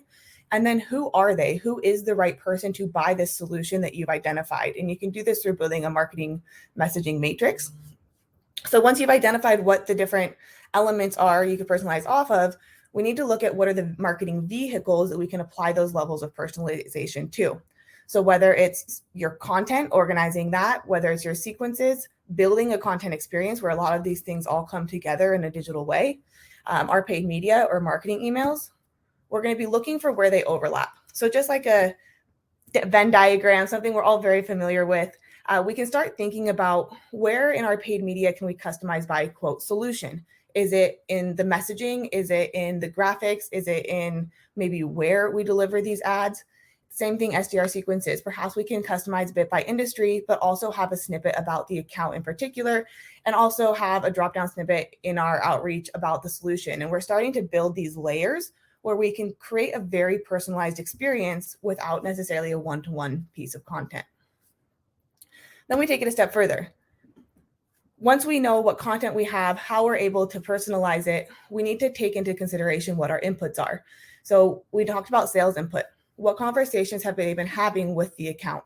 That can help us guide which solution, which persona, who specifically within the account we need to talk to, combined with intent. Maybe there's something surging in intent that the salesperson doesn't know about. Maybe this creates a cross-sell, upsell opportunity within a customer.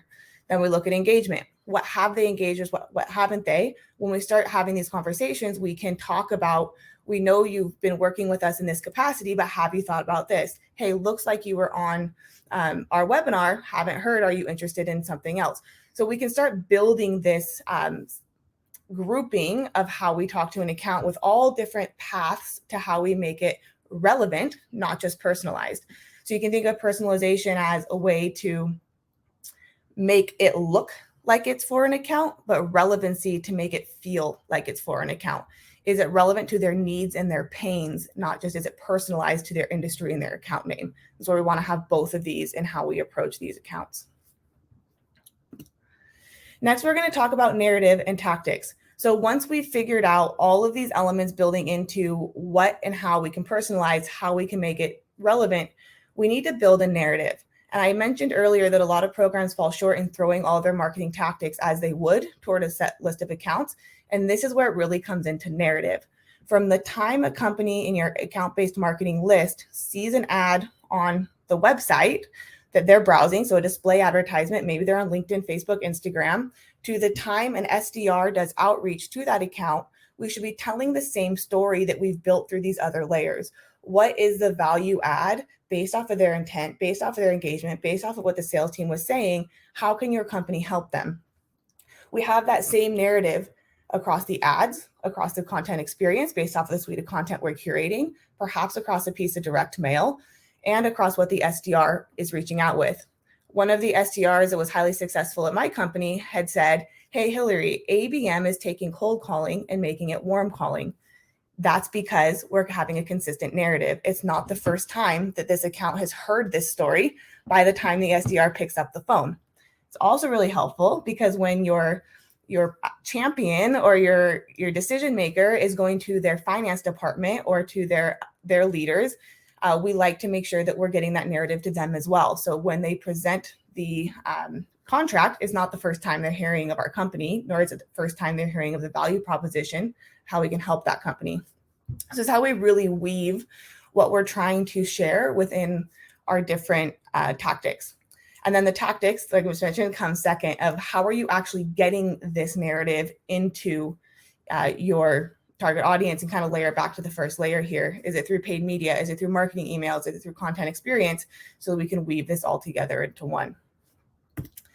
And that takes us to making our play. So an ABM play is the culmination of all of these things. A team member of mine had a great idea to say, hey, we can actually flip this upside down and build it. And you have a flip your funnel methodology, which is a great way to look at it as well. We're starting at the bottom, building up into an ABM play, as opposed to doing ABM without thinking about how we're talking to our businesses. So we've got our ABM play. You're like, Hillary, there's a bunch of circles on the screen. What am I supposed to make of this? I got you. This is what it might look like in real life. We have on the left identification. So identifying who your top accounts are. This is an example of Bombora on the screen, but you might take intent, sales input, firmographics, working together with your AEs, with your SDRs, with your ABMers, and with your field marketers to together identify a list of accounts that you're then going to target and engage. On the target side, you can see an example of how we do targeting here at Snowflake. You can see a display ad as well as a content experience. They're all going to have the same narrative, matching graphics, graphics customized by persona as well as industry. So we're going to get a very consistent look and feel for our brand across the experience. Then we move into prospecting. We've seen success with using e-gifts like DoorDash gift cards, as well as having snippets where our SDRs can customize the sequences based off the account. And then we move into engage. This could be having an event. This could be interacting with the content on our site, engaging in one of our demand gen programs, engaging with a partner solution we have going on. And then on the screen here, you also see a one-to-one piece of content. It's very small, but this is something our team is really proud of that we've developed in-house, which is our ability to create a one-pager specifically for an account. And again, this is longer down the road for some of you. On the bottom, you see how we're going to measure this. So we have awareness. We can look at impressions and clicks. In some ABM programs, this is where it ends, and that's totally fine as long as that was your why, right? We talk about what's your why of doing ABM.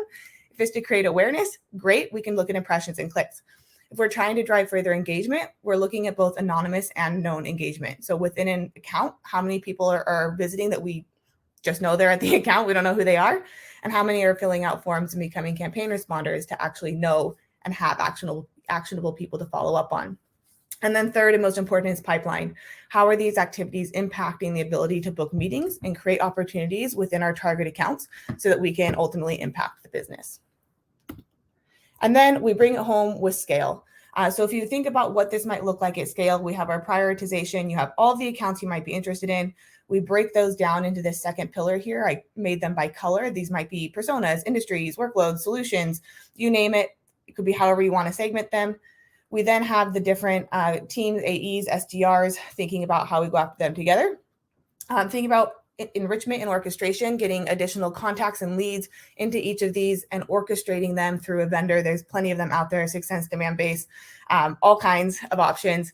And then you have activation. How are you actually activating each of those different channels consistently at scale where your SDRs, AEs, ABMers, field marketers, partner marketers all know what the program is, the process, the technology, as well as the narrative. So this is the end state, but hopefully through this very quick 15-minute presentation, you have an idea in your mind of one thing you can take away to start doing account-based marketing or do it just a little bit better by thinking about what's your why and then building your narrative and then eventually scaling to a larger program. So we'll end it there and open for questions if anybody has any. Thank you, Hillary. That was awesome and very good way to lay out the whole ABM strategy you have at Snowflake there. And so great to see how you integrated with the SDR organization as well. Thank you. So if we have any questions, please write them here. And we have one directly here. You say that a successful ABM program is only limited to the creativity and execution muscles of an organization. What would you say are some organizational relevant and essential prerequisites and execution muscles before embarking on ABM? Yeah, of course.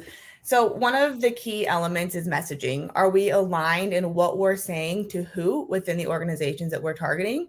And then the follow-on to that is your relationship and orchestration with your sales team, both SDR and AEs, of can they and are they equipped to get that same messaging out?